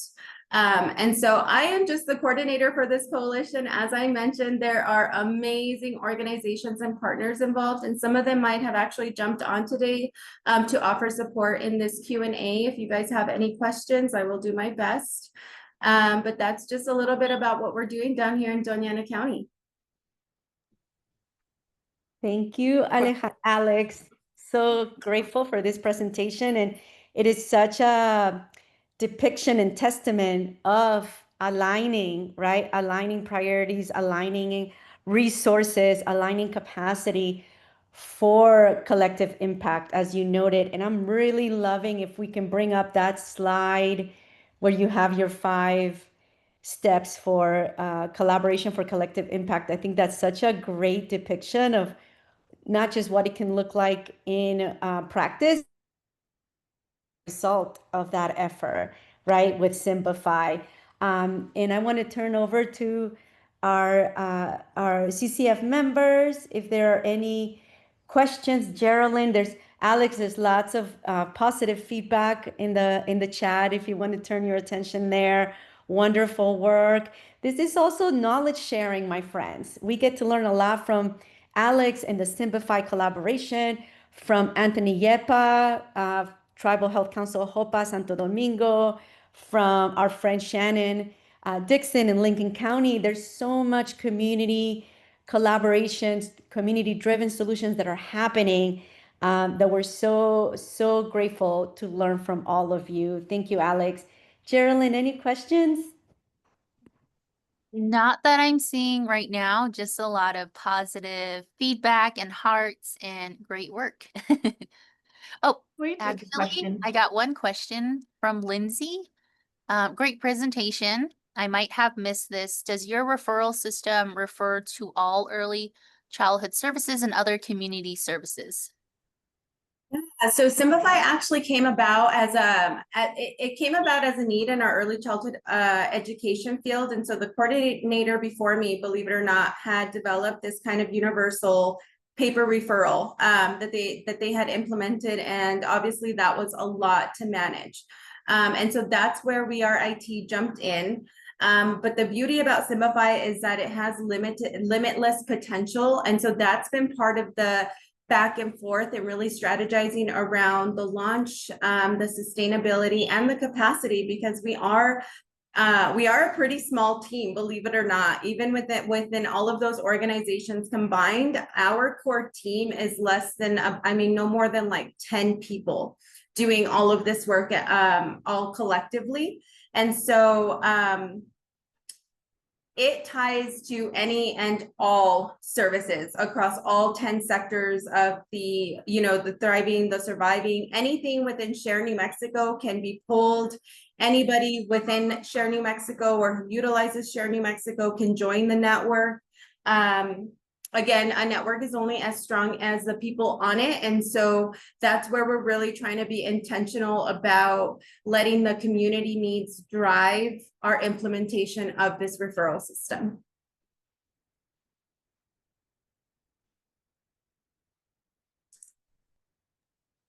So Alex, you've got lots of kudos on the collective effort, all the partners that have come together to make Simplify a reality. Way to lead by example, Lindsay Lopez shares. And we've also dropped the simplify.net URL on your behalf, Alex. And just for clarification, this is like sort of like that close, internal, just specialized on early childhood education, children and family services, its own internal system, essentially, right? Yes and no. That is where we're starting because that is our scope of work, but it has the potential to serve anyone and everyone across the state. And it is really neat because once you submit a referral, you can actually track the progress and update the progress. There's a live chat feature. Lori, please feel free to jump in. Sure. Hi there, everyone. Lori Martinez with Engage New Mexico. So like Alex said, we've been working on this for a while. Robert Reno, he's our operations manager for Engage's IT company. We are IT, so he's the developer of Simplify. And so we've, I know Alex has probably spoken to this, but we've really tried to work this in community. So as we roll it out, we're starting out with a few key partners just to make sure that we've worked all the bugs out. And this started as a project in ECE, but what became clear was that there are implications far beyond early childhood that go into, really any service area, medical, food, housing, etc. And so we're doing kind of the slow rollout the next few months to make sure that we've got all the bugs out. But then really it's intended so that it's one thing to remember is that it is agency facing, it's not public facing. It's meant to be building that relationship and that connection between organizations. And those organizations can be schools, nonprofits, government, businesses.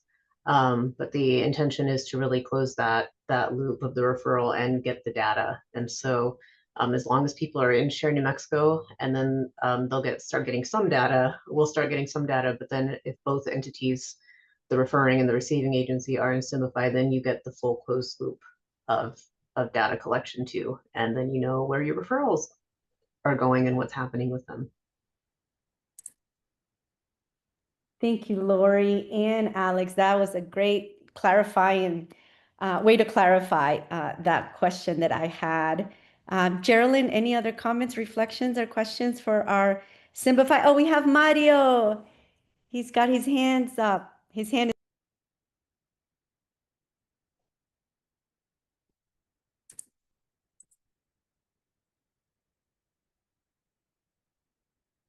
okay, we'll give Mario a moment. I think he was trying to unmute. Let me see if I can help our friend Mario. Mario.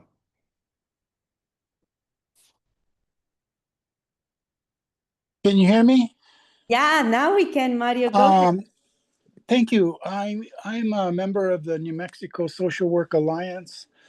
And first of all, I want to say that's wonderful programs and a wonderful presentation of the programs. And my questions are, I have two basic. One is, how much does it cost to have that computer program, staff, and everything involved? And what is the relationship to the community community collaborative program? That's it. Robert, I'm not sure if you have it pulled up, but Robert can talk about the pricing piece. Hey, thanks for that, Lori. So we, in developing this, wanted to make it to where it is accessible and affordable to everybody, whether you're the single home provider, the single daycare provider who you just make a couple of referrals a day, all the way up to huge interstate agencies with hundreds of employees. So we developed a pricing model to where you can pay monthly for, like, let's say you want the Simplified Premium, it's $20 a month per user. Or if you pay annually, you pay $200 per user per year, which saves you actually 2 months worth by going that way. You can also go with the Simplify Standard, which I think was $15. I don't have it in front of me, but I think it was $15 per user per month. That one doesn't give you analytics, but with the premium, you do get the analytics. You can also, let's say you have a team that you have somebody who their sole job is to do data analytics. You can get them just the data analytics subscription, and that one is $5 a month. So it's quite affordable. And then regarding the second half of your question, did you want to address that one, Alex or Lori? Well, just real quick too, the first one too is there is a Simplify starter. So we had, like Robert said, we had to think about across the board, everything from like a home-based childcare provider to an entity with hundreds of employees. And so Simplify starter, we do offer one user license to any agency for free. And so they're limited to they're limited to 5 referrals a day. But for, say, like a home-based childcare provider who doesn't have multiple sources of income, odds are they're not needing to make more than 5 referrals per day. we know that and for some agencies that might be sufficient too. But if you're an agency where you have multiple people making referrals and you have to track which employee is making which referrals, so you have to have a license or a user license for each person, then that's where you get into the needing to pay. But that was really our solution to how do we make this affordable for like a single user, a single business, or a really, really small business, up to organizations that have lots and lots of employees or need to have like very specific tracking per employee who's making the referral. I'm sorry. And then the second part was, can you repeat the second part of the question about, are you asking how Simplify was tied into behavioral health, I think?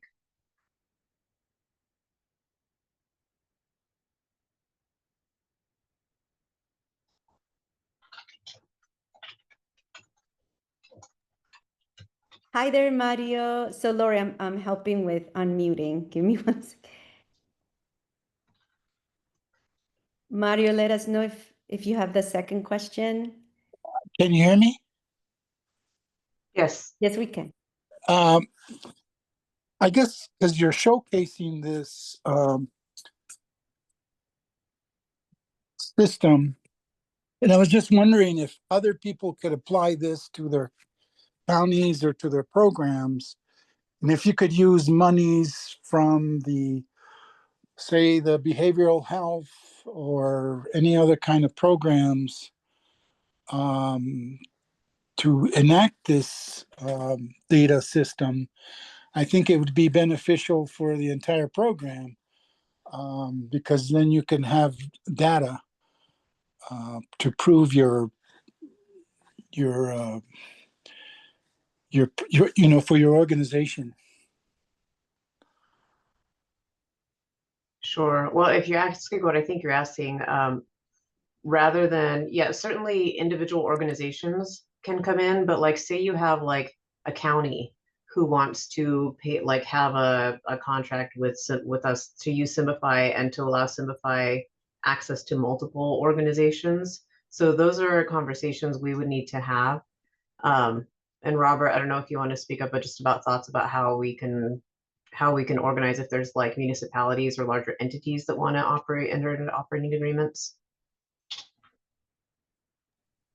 I'd have to see the details of how that'd be structured to really understand, but we'd be happy to turn the conversation.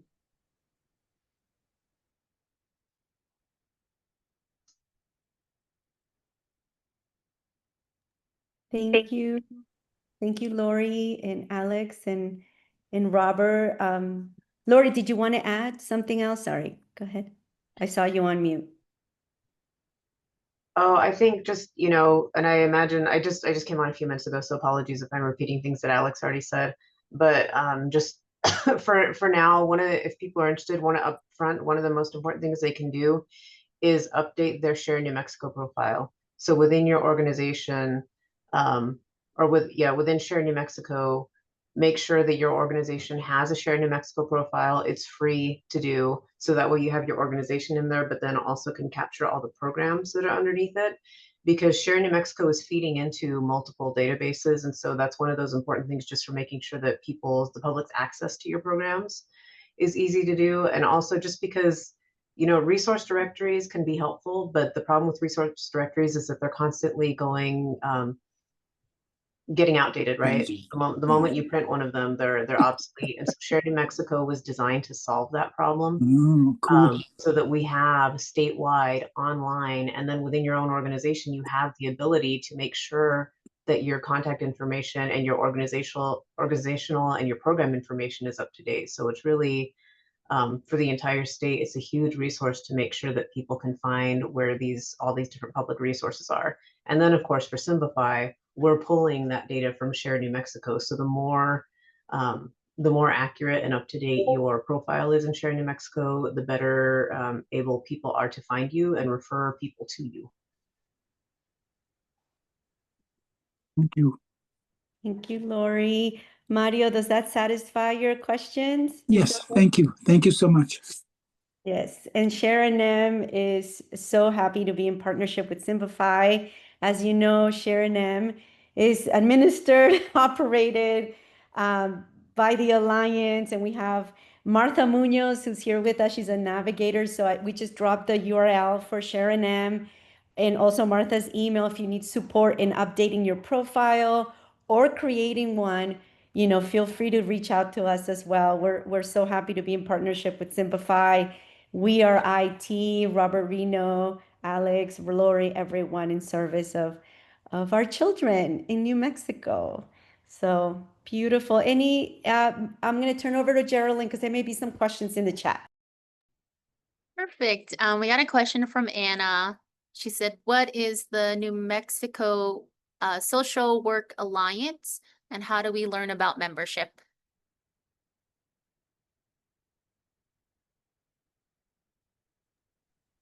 And I think this might be a question for Mario, so we'll give him a sec to unmute. Yes, Mario, there you go. I'm sorry. I tried to get on with my computer and I couldn't.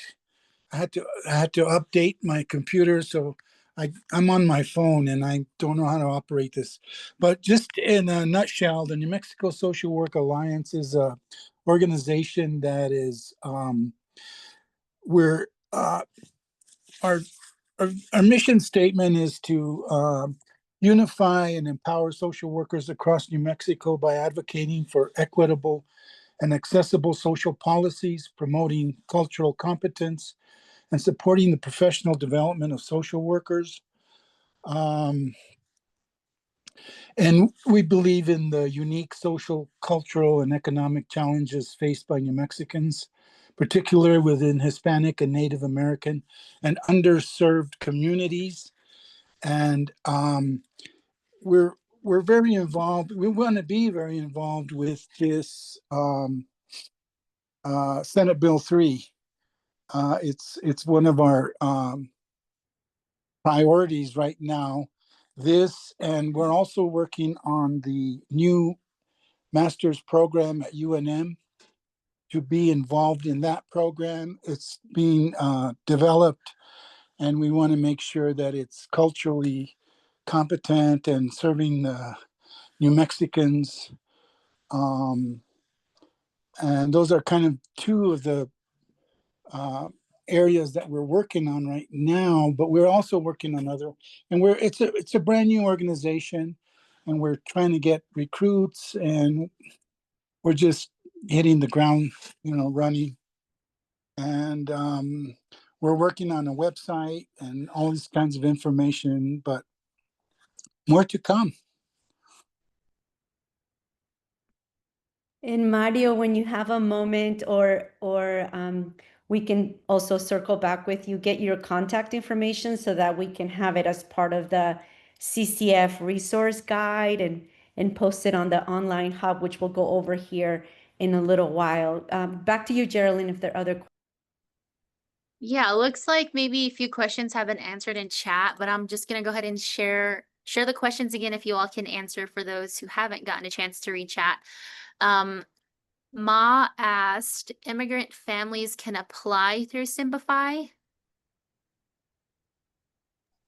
Yes, and that I think we answered in the chat, but it's again, because Simplify is agency facing, not public facing, it would be whichever organization is working with that immigrant family, they would be using it to make referrals to other entities.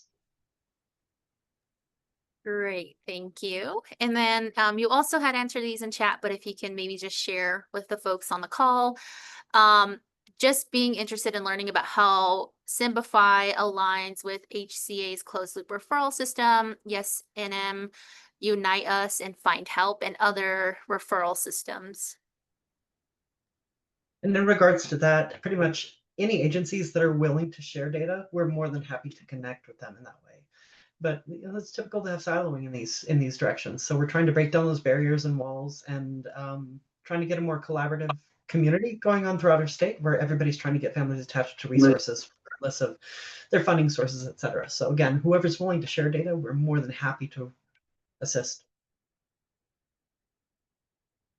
And I think with that particular one too, that one does appear that one is, it looks, the person in the chat said that's both community and agency facing. So I think it has, think about it in terms of functionality.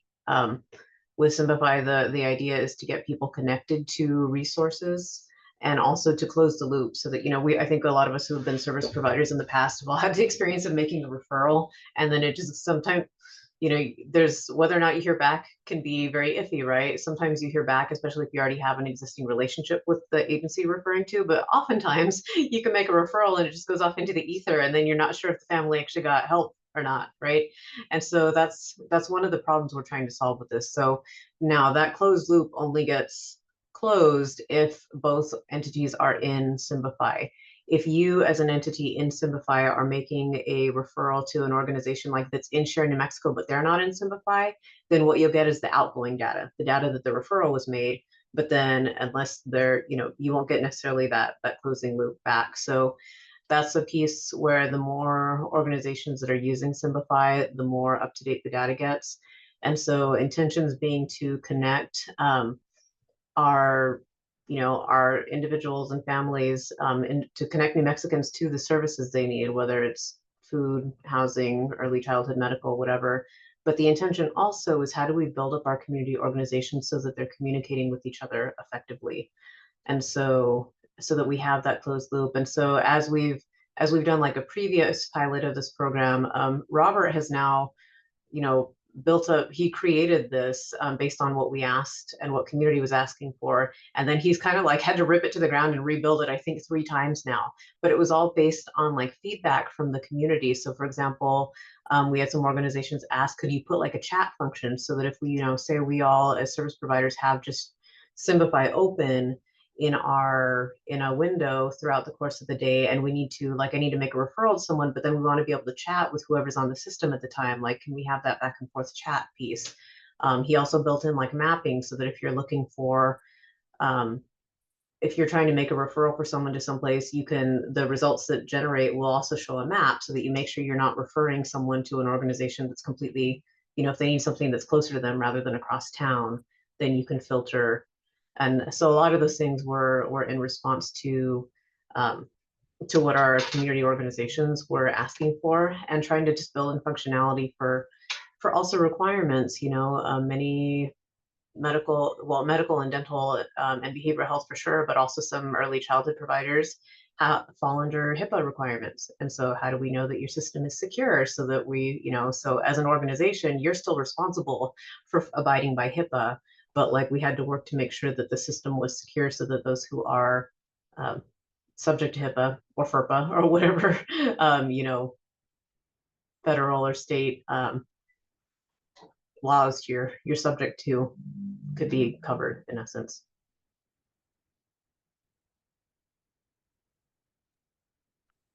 I hope that answered the question. Yes. Perfect. Thank you. And I don't see any other questions in chat right now, unless others want to. Oh, Anna, go ahead.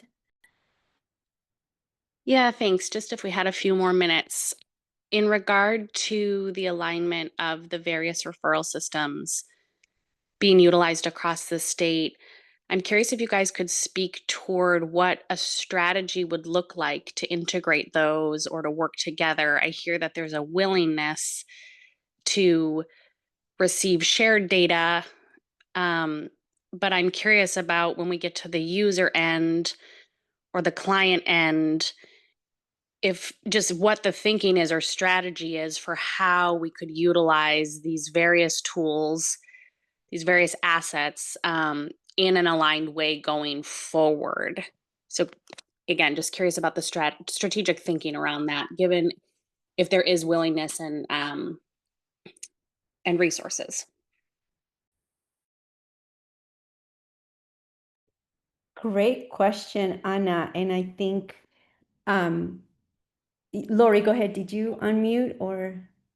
I did. So I think, to be just perfectly frank, I think we're all still figuring that out. So on a big picture scale, step back for a moment and think about, like, on a big picture scale, this idea of a closed loop referral system has been around for a while, but nobody's quite gotten it right yet, right? And so it's more than just creating a software system and throwing it out to the community. You have to have the relationships in community in order for it to go, right? And so we had started this and actually had thought a couple of years ago that we were ready to roll it out, and then realized, no, we still have some legwork to do. So we had to make ourselves step back and make sure that we were rolling this out in a way that it could be successful. And so, so we've seen like some things have gotten rolled out really fast and all with varying levels of success. And for our part, one of the things we're kind of looking into now is just what are the different referral systems that are coming about and where do they cross over and where are they different? So like, for example, something that's designed to be public facing only has a different functionality than what we're doing because what Symplify is designed to be agency facing. Some of them have other similarities. So Unite Us, just like Symplify, we're both pulling from Share New Mexico's data. And so so embedded into that, we have to look at like, how do we, because we're both, essentially both systems are benefiting from Share New Mexico. So Share New Mexico should be benefiting as well. So there's some sustainability questions that we're kind of trying to get baked into like operating agreements, because we need Share New Mexico to be around and to be, in a good space because there's all these systems that are benefiting from it. So for our part, one thing I think that would be helpful from any of you is for this Yes Connect and for Unite Us and other systems that you might be available or that you might be familiar with. It could be helpful for us to hear from you all about any just experiences that you're having with them. Like, what are you seeing? What's still needed?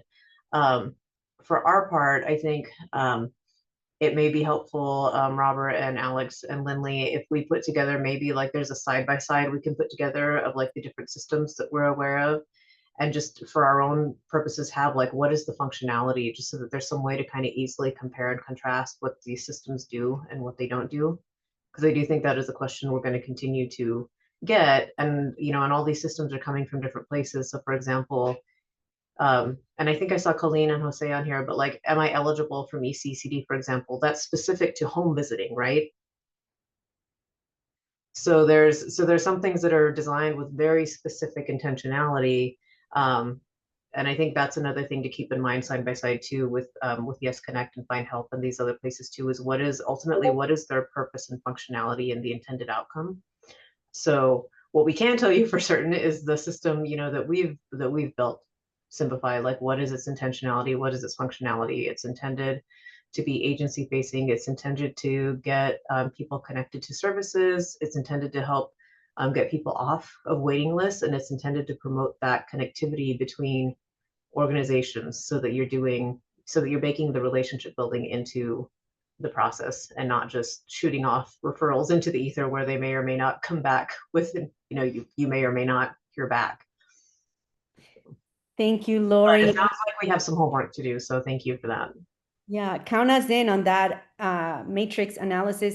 And back to you, Anna Horner, on that strategic alignment question. I am dropping in the chat the New Mexico Social Drivers of Health Collaborative, which the Alliance was a founding partner of. Anyways, they have a working group focused specifically on the systems approach of the closed loop referral system through the healthcare authority on YesNM, all the ways in which they're engaging with service care providers, the nonprofit sector, other resource directories, right? So essentially from a user perspective, our community members, no matter where they go, there's no wrong door, right? We will be able to streamline folks to where they need to with regards to the CLR. I think the closed loop referral system working group via the NMSDH collaborative, it's a great way. They meet monthly. It's a great way to stay informed, make your voice be heard from a community perspective, from a collaborative perspective, from a strategic perspective. And I think given the time, the timeliness, right, of all these discussions, we would definitely reach out to our friends at the Healthcare Authority to invite them at the November 12th CCF convening to give an overview of this CLR, and from a very strategic perspective and a community-based perspective, how is it being engaged? How is it going to be rolled out? How are we as providers, medical or non-medical, so on and so forth, going to be collaborating, right? So great question, Anna, Lori, and Alex and Roberto. Thank you for the labor of. Yes, I'm sorry. Somebody had a question? Somebody unmuted? No, I apologize. Oh, no, it's okay, Julio. Absolutely. And yes, Tristan from Healthcare Authority, thank you, Tristan, has included Roberto Martinez's email. He is the program manager for the New Mexico Closed Loop Referral System at the Healthcare Authority. So we'll be sure to add this also in the CCF Hub, but here's a quick grab and go. If you want to grab his contact information, we'll include it on the resource directory of the CCF Hub as well. And Jessica has also included the working group from the New Mexico Social Drivers of Health Collaborative supporting efforts on the statewide closed loop referral system. And so there's a set of recommendations that I believe has been submitted to the Healthcare Authority. Jessica, I don't know if you want to chime in, my friend, a little, if I did justice to your comment. Yeah, thank you so much, Valeria. I appreciate that. The New Mexico Social Drivers of Health Collaborative several of the work groups spent some time developing, really thinking through the statewide closed loop referral system and thinking through the capacity issues that are needed that are addressing some of the good questions here. And an official letter of recommendation was submitted to the Healthcare Authority in July, which is also viewable on the website. And it may kind of answer some of the questions that are coming forth from this group here. Particularly, there's so many different closed loop referral system technology vendors and technology systems. But the letter of recommendation also went further to talk about how do we build the partnerships and how do we have some interoperability and integration of all the systems and all of the different partnerships that are happening. And the Healthcare Authority is starting to address some of these recommendations. Roberto has been really excellent in coming to some of these meetings and addressing these issues. So just wanted to kind of flag that out there in the chat. Thanks, Valeria. Of course, Jessica. It takes all of us working together. We all hold a piece to the big tapestry that is public health, holding all of our community members.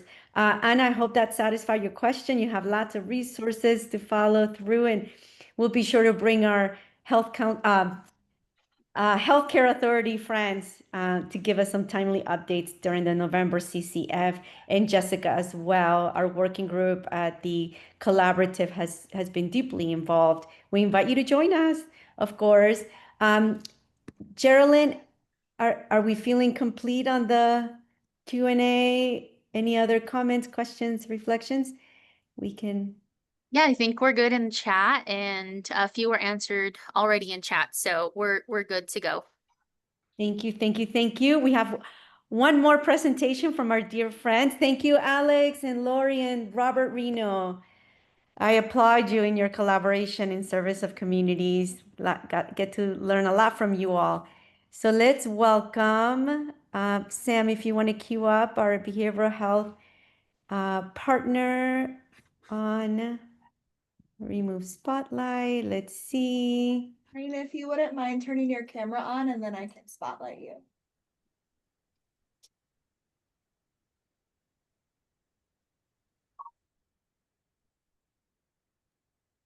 And Lainey, is it Lainey or Laine? Lane. Lane, my bilingual tongue. My apologies. Welcome. We're so happy to have you with us, my dear. Thank you. I'm delighted to be with you. Are my slides coming, or am I just okay? There we go. Awesome. Excellent. So it's a pleasure to be with you today. I am the volunteer chair of the local Collaborative 18, which serves the 8 northern pueblos of Taos, Picaris, Okeawinge, Santa Clara, Huaque, Nambe, San Ildefonso, and Tesuque. I am from the Sioux tribe of the Ojibwe in northern Michigan, but New Mexico is home. I'm related to families from Abiquiu by marriage. And I work in Espanola and maintain the volunteer position for the local Collaborative 18 in Espanola. And we are a grassroots part of the local collaborative network. You may or may not know the state is divided into local collaboratives. And the function of local collaboratives is kind of the bureaucratic layer of creativity. We're grassroots, funded by the Healthcare Authority and the Behavioral Health Services Department. We have about a $14,000 a year budget. And what we do is serve as a network, a gathering space, and a healing space for community members and providers, people that serve the 8 Northern Pueblos from within the community of the 8 Northern, but also outside the community of the 8 Northern. And my executive committee is Dr. Ana X. Gutierrez Cisneros, recently retired from Northern New Mexico College as a professor of nursing, and Arthur Salazar from Presbyterian Health. And we came into this leadership architecture through Rick Vigil, the former governor of Tesuque Pueblo and the former co-chair of the Native American Subcommittee. And so for about 2.5 years, the local collaborative has operated with all of us leading the helm and providing programming services and networking opportunities within and beyond the 8 Northern. Right now, our membership is right around 60 people. And this is everyone from sole proprietors like myself up to 8 Northern Indian Pueblos Council Incorporated, private and public agencies, as well as Pueblo providers within the 8 Northern. Next slide, please. So our meeting schedule, we operate part Zoom, part in person. The Zoom meetings allow people that are further outside of our geographical scope to participate, particularly in the MCOs. And so we will meet for 2 months on Zoom, and then our 3rd month, we will meet somewhere within the 8 Northern Pueblos. This is a feast that we had in December 2023. We end our calendar year with a feast and the end of our fiscal year in June with a retreat. And so we make sure that we are within the 8 Northern, engaging in cultural activities. What you're looking at here at the feasting place is Norma and Hutch Naranjo open their home, their knowledge and their hearts to people to come in and take cooking lessons to learn Pueblo cooking. And so on that particular day, we had a cooking class, a lunch from the things that we helped make, and a business meeting. And it was a beautiful way to end our calendar year. Next slide. So in September 2 years ago now, we lost Rick Vigil, former governor of Tesuque Pueblo. And in April, we had a memorial gathering for his family at the Pewaukee Pueblo Powwow Grounds. And we gifted them baskets, and there were honorings by the Northern Southern Dance Group and a traditional buffalo dance, lots of prayers, lots of hugs. And that was our way of kind of bringing things full circle in honoring Mr. Vigil. Next slide. Then last fall, as we had for the 2nd year a budget of about $14,000, I decided that a survey would best capture the minds and the hearts and the thoughts of people within the 8 Northern. And so we took a bunch of activities that had come up in meetings verbally. Hey, could we start an education fund in honoring Rick Vigil? Could we have a movie night? Could we do a wellness retreat? And so we prioritized those and put them into a survey and took both qualitative and quantitative feedback. And that's how we set our priorities for our spending in this last fiscal year. And we're getting ready to do that again. We had a wish list come out of our retreat, and this weekend we're getting ready to have a big veterans event at Northern New Mexico College. And so once we have the survey feedback for the fall, then our spending priorities for this fiscal year will be set. Next slide. So an example of how we combine grassroots with other agencies and try to fortify efforts that happen within the 8 Northern Pueblos. In June of 2024, we combined with a day that had been planned by Pewaukee Pueblo for families and wellness and suicide prevention. And we sponsored the yellow ribbon training from communities and schools and a traditional meal. And so their day started with a run on the Pueblo and a day of activities and honorings. And then at the end of the day, we quieted down, had a beautiful training on suicide prevention, and then a traditional meal together. Next slide. One of the other ways that the local collaborative supports behavioral health is through participation in the Native American Subcommittee with the Indian Affairs Department and the Behavioral Health Planning Council. And these are pictures from a summit that we held last year in Albuquerque that featured behavioral health presentations. As you can see, hoop dancing, offerings, traditional prayers, and it was just a really beautiful day. So we work within the 8 Northern, but we have a lot of different ways that we participate outside of our geography to fortify what happens within our geography. This is just another example of our work with the Native American Subcommittee in the Indian Affairs Department. A day to rock your mocks. Our meeting coincided on that particular day. And if I could just tell you a quick story about our logo, because I'm a Woodlands Indian from Northern Michigan, when I became the chair, I had this thought in my head that in behavioral health, we are all dream catchers.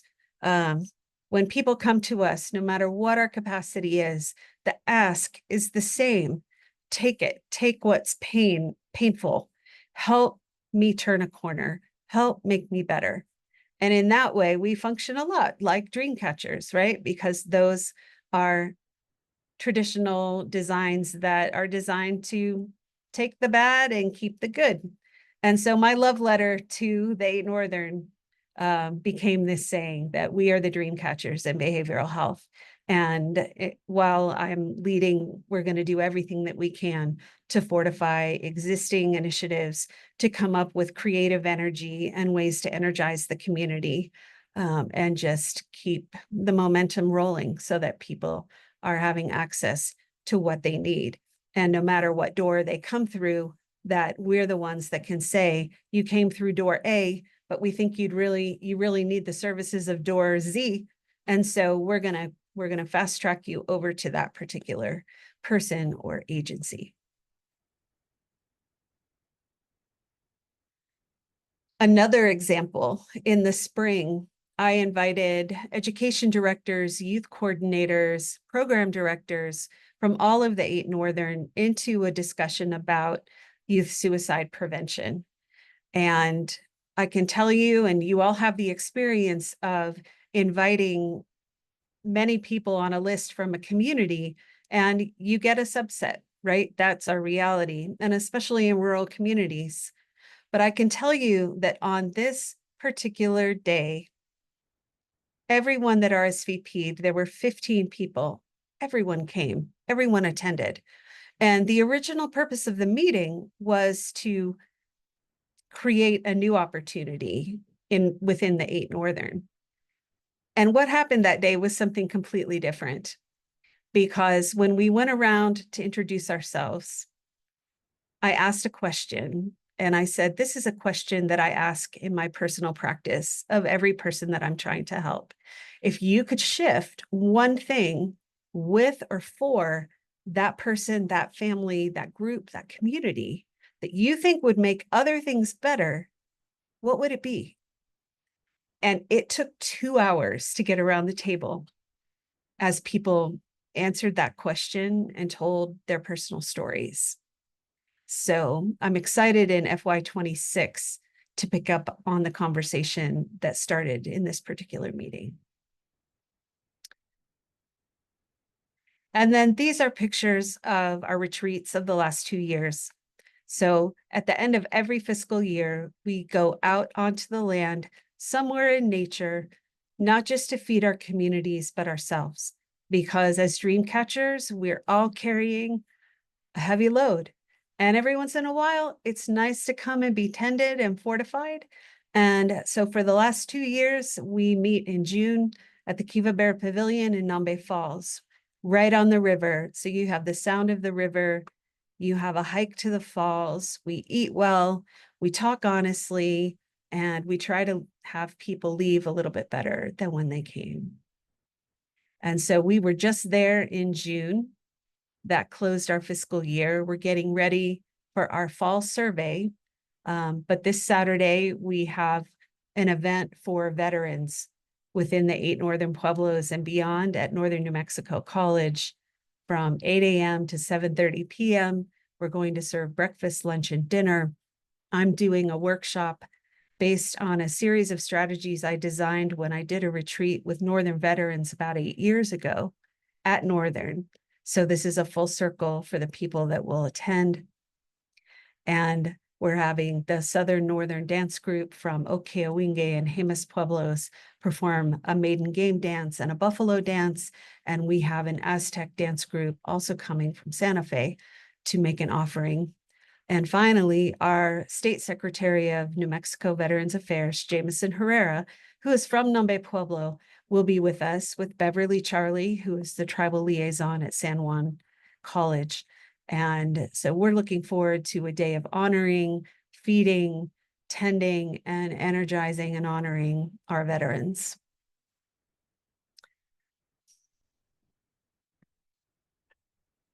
Thank you, my dear. There's so much heart in the work that you've shared with us, so much thoughtfulness, really center in the cultural, you know, vessel and expression that is the Northern Community Pueblos in New Mexico. So we commend you for your work. We are learning so much from you as the the Behavioral Health LC 18. There's a lot of inquiries in the chat of folks wanting to learn more, how to get involved. And thank you, Karen Kennedy, for sharing the contact list for the Behavioral Health LCs. Would you like to add anything else, Leanne, before we move to questions? I am putting the event flyer in the chat for this weekend. Okay. And I'll be posting a program tomorrow on Basecamp. That is kind of the way the behavioral health world communicates statewide. And so details can be found on Basecamp tomorrow. The program will be published. Beautiful. I'm just but the flyer is in the chat. Thank you. We see it now. Thank you so much. Geraldine, I'm turning to you or Joseph for questions, comments, reflections. Lots of appreciation, Leanne, for your work. Perfect. We've got 2 questions. The first one was answered with how to find contact information for the local behavioral health collaborative. So that's in the chat if you missed that. The second question is from Wendelin. Is the Behavioral Health Council open to attend events and provide training if an organization provides majority of the resources and promotes the event? We are located in Española. Ask me that one more time. I'm thinking, yes, of course. We exist to elevate any initiative happening from any desk, any door. And how do we publicize? How do we connect? And how do we make sure people get what they need? Perfect. Thank you. And a second question from Brandy. Are the LCs working with the local 100% community initiatives? At this stage, I'm not aware, at least in Rio Arriba County, no. But that's a beautiful idea. There are several different local collaboratives that are actually working with that. I'm sorry, this is Karen Kennedy. I'm the local behavioral health collaborative coordinator. There are a few that are working with them. It's up to the individual health council, the eventual local collaborative to how they want to handle that. Yep, we have not heard from 100% here in Rio Arriba. I've done some work with them in Mora County, but I would be delighted to have the local collaborative plug in with them in Rio Arriba County. Perfect, thank you. And it looks like that might be the end of the questions here on chat. Great. Beautiful. Anyone, let's look through. We have 145. Any digital hands up before we move on to the next segment of the agenda? Thank you so much. Okay, for sure. the It's my wonderful work. pleasure. And if you Thank you, can include your contact information in case there's folks that would like to follow up with you, and also any questions that may come up later, we can direct them to you as well. Sure, I'm putting my information in the chat. Thank you so much. Beautiful. And we want to take a moment to acknowledge all of our presenters with their timely updates across the Behavioral Health Reform and Investment Act, Esperanza Lucero, Dr. Stacy Cox, also Josh Swatek and Rebecca West from our friends at the New Mexico Department of Health, County and Tribal Health Councils, Anthony Yepa from HOPA, Pueblo of Santo Domingo, as well as Shannon Dixon from Lincoln County Health Council, and of course, our friends at Simplified, Lori, Alex, Robert, in our Behavioral Health LC as well. So thank you for this informative presentation. We do have a quick little poll because, as you know, CCF is curated in response to what's important to you right now, how you want to be supported, how we can curate this programming in a way that supports more learning, seeking ways to align efforts, collaborations in service of community members. So we're dropping a quick poll on the chat just to get a sense of what needs you may have. And also, if it's not reflected on the chat, in the little poll, feel free to comment on the chat. This is about you. This CCF today was informed by your feedback and requests on specific topic areas from the May 7th CCF. So as we curate, as we prepare for the November 12th CCF, we await your input from the event survey, any comments and additional feedback that you may have. We've been taking notes today on some of the things you've already expressed. So thank you so much. Tom says the survey code is A0. I don't know what that means. Thank you, everyone. But, oh, I see it. Okay.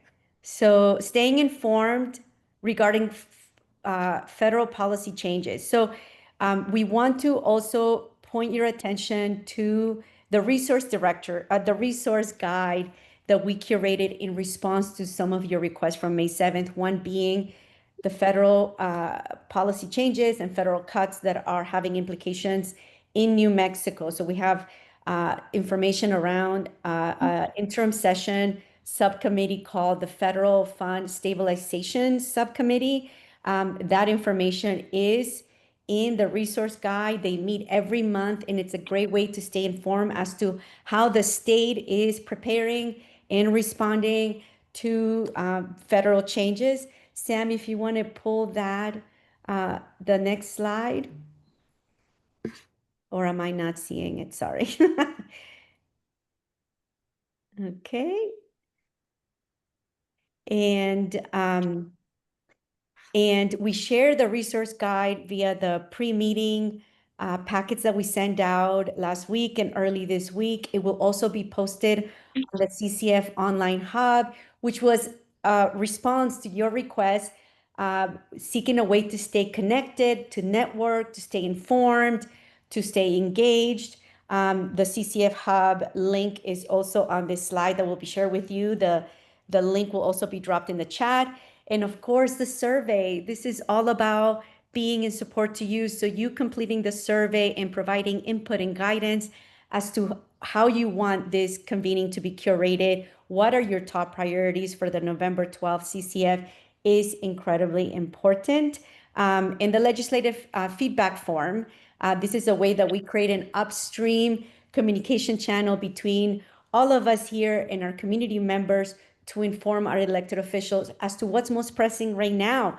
They are getting ready for the legislative session 2026. So this is a great opportunity to inform our elected officials. This is what's most important for our communities across our state. Next, Sam. And as you know, May 7th, CCF was hosted in a hybrid format, which folks really appreciated and benefited from. And we're happy to curate a hybrid format for future CCFs in 2026. As you know, that takes resources for our capacity to do so. So if there's any one of you out there who would like to sponsor a future CCF in 2026, please let us know. Sam has included our emails for potential sponsorships. And if we continue forward, save your date, my friends, for November 12th. The Quarterly Community Collaborative Forum is going to be a timely convening, given that we'll be on the tail end of the interim session. There's going to be a focus around upcoming legislation, calls to advocacy calls to action, highlighting on specific policies that can leverage public health going into the next fiscal year. And once again, we'll drop the link for joining the online CCF Hub so that you can stay informed, engaged, connected. You'll have access to the recording for today's convening and all previous convenings, the slide deck, the resource guide, and many other opportunities such as grant cycles, training opportunities, collaborative opportunities. So we welcome you to join us on the online CCF Hub. And we thank you today once again for joining us, for your hard work, for your leadership, for your unwavering dedication to the health and well-being of all of our community members, for a healthy and thriving New Mexico. Remember, you are not alone. I know we're navigating unprecedented times, but we're in this together. So please take care of your precious self and each other, and we'll stay connected via the hub. Thank you, everybody. Thank you so much. Thank you so much, Valeria. Take care, everyone. We'll be seeing you soon. Thank you for Thank you, everybody. Thank you. Thank you. Thank you. We so love the hearts. Thank you for the appreciation. We see you. We're here for you. Can you put up the QR code again? I'm sorry, I missed it. Absolutely, Sam. Let's keep the QR code up for the CCF Hub. And you'll expect a post-meeting email with access to everything that we presented today and to the survey and to the recording. Thank Thanks you. very much. Really well done. Great. Thank you, my dear. Always open with your feedback for ways to improve the experience, make it as meaningful, relevant, supportive, leveraging to CCF members in service of communities. Thank you. Thank you, Brandy.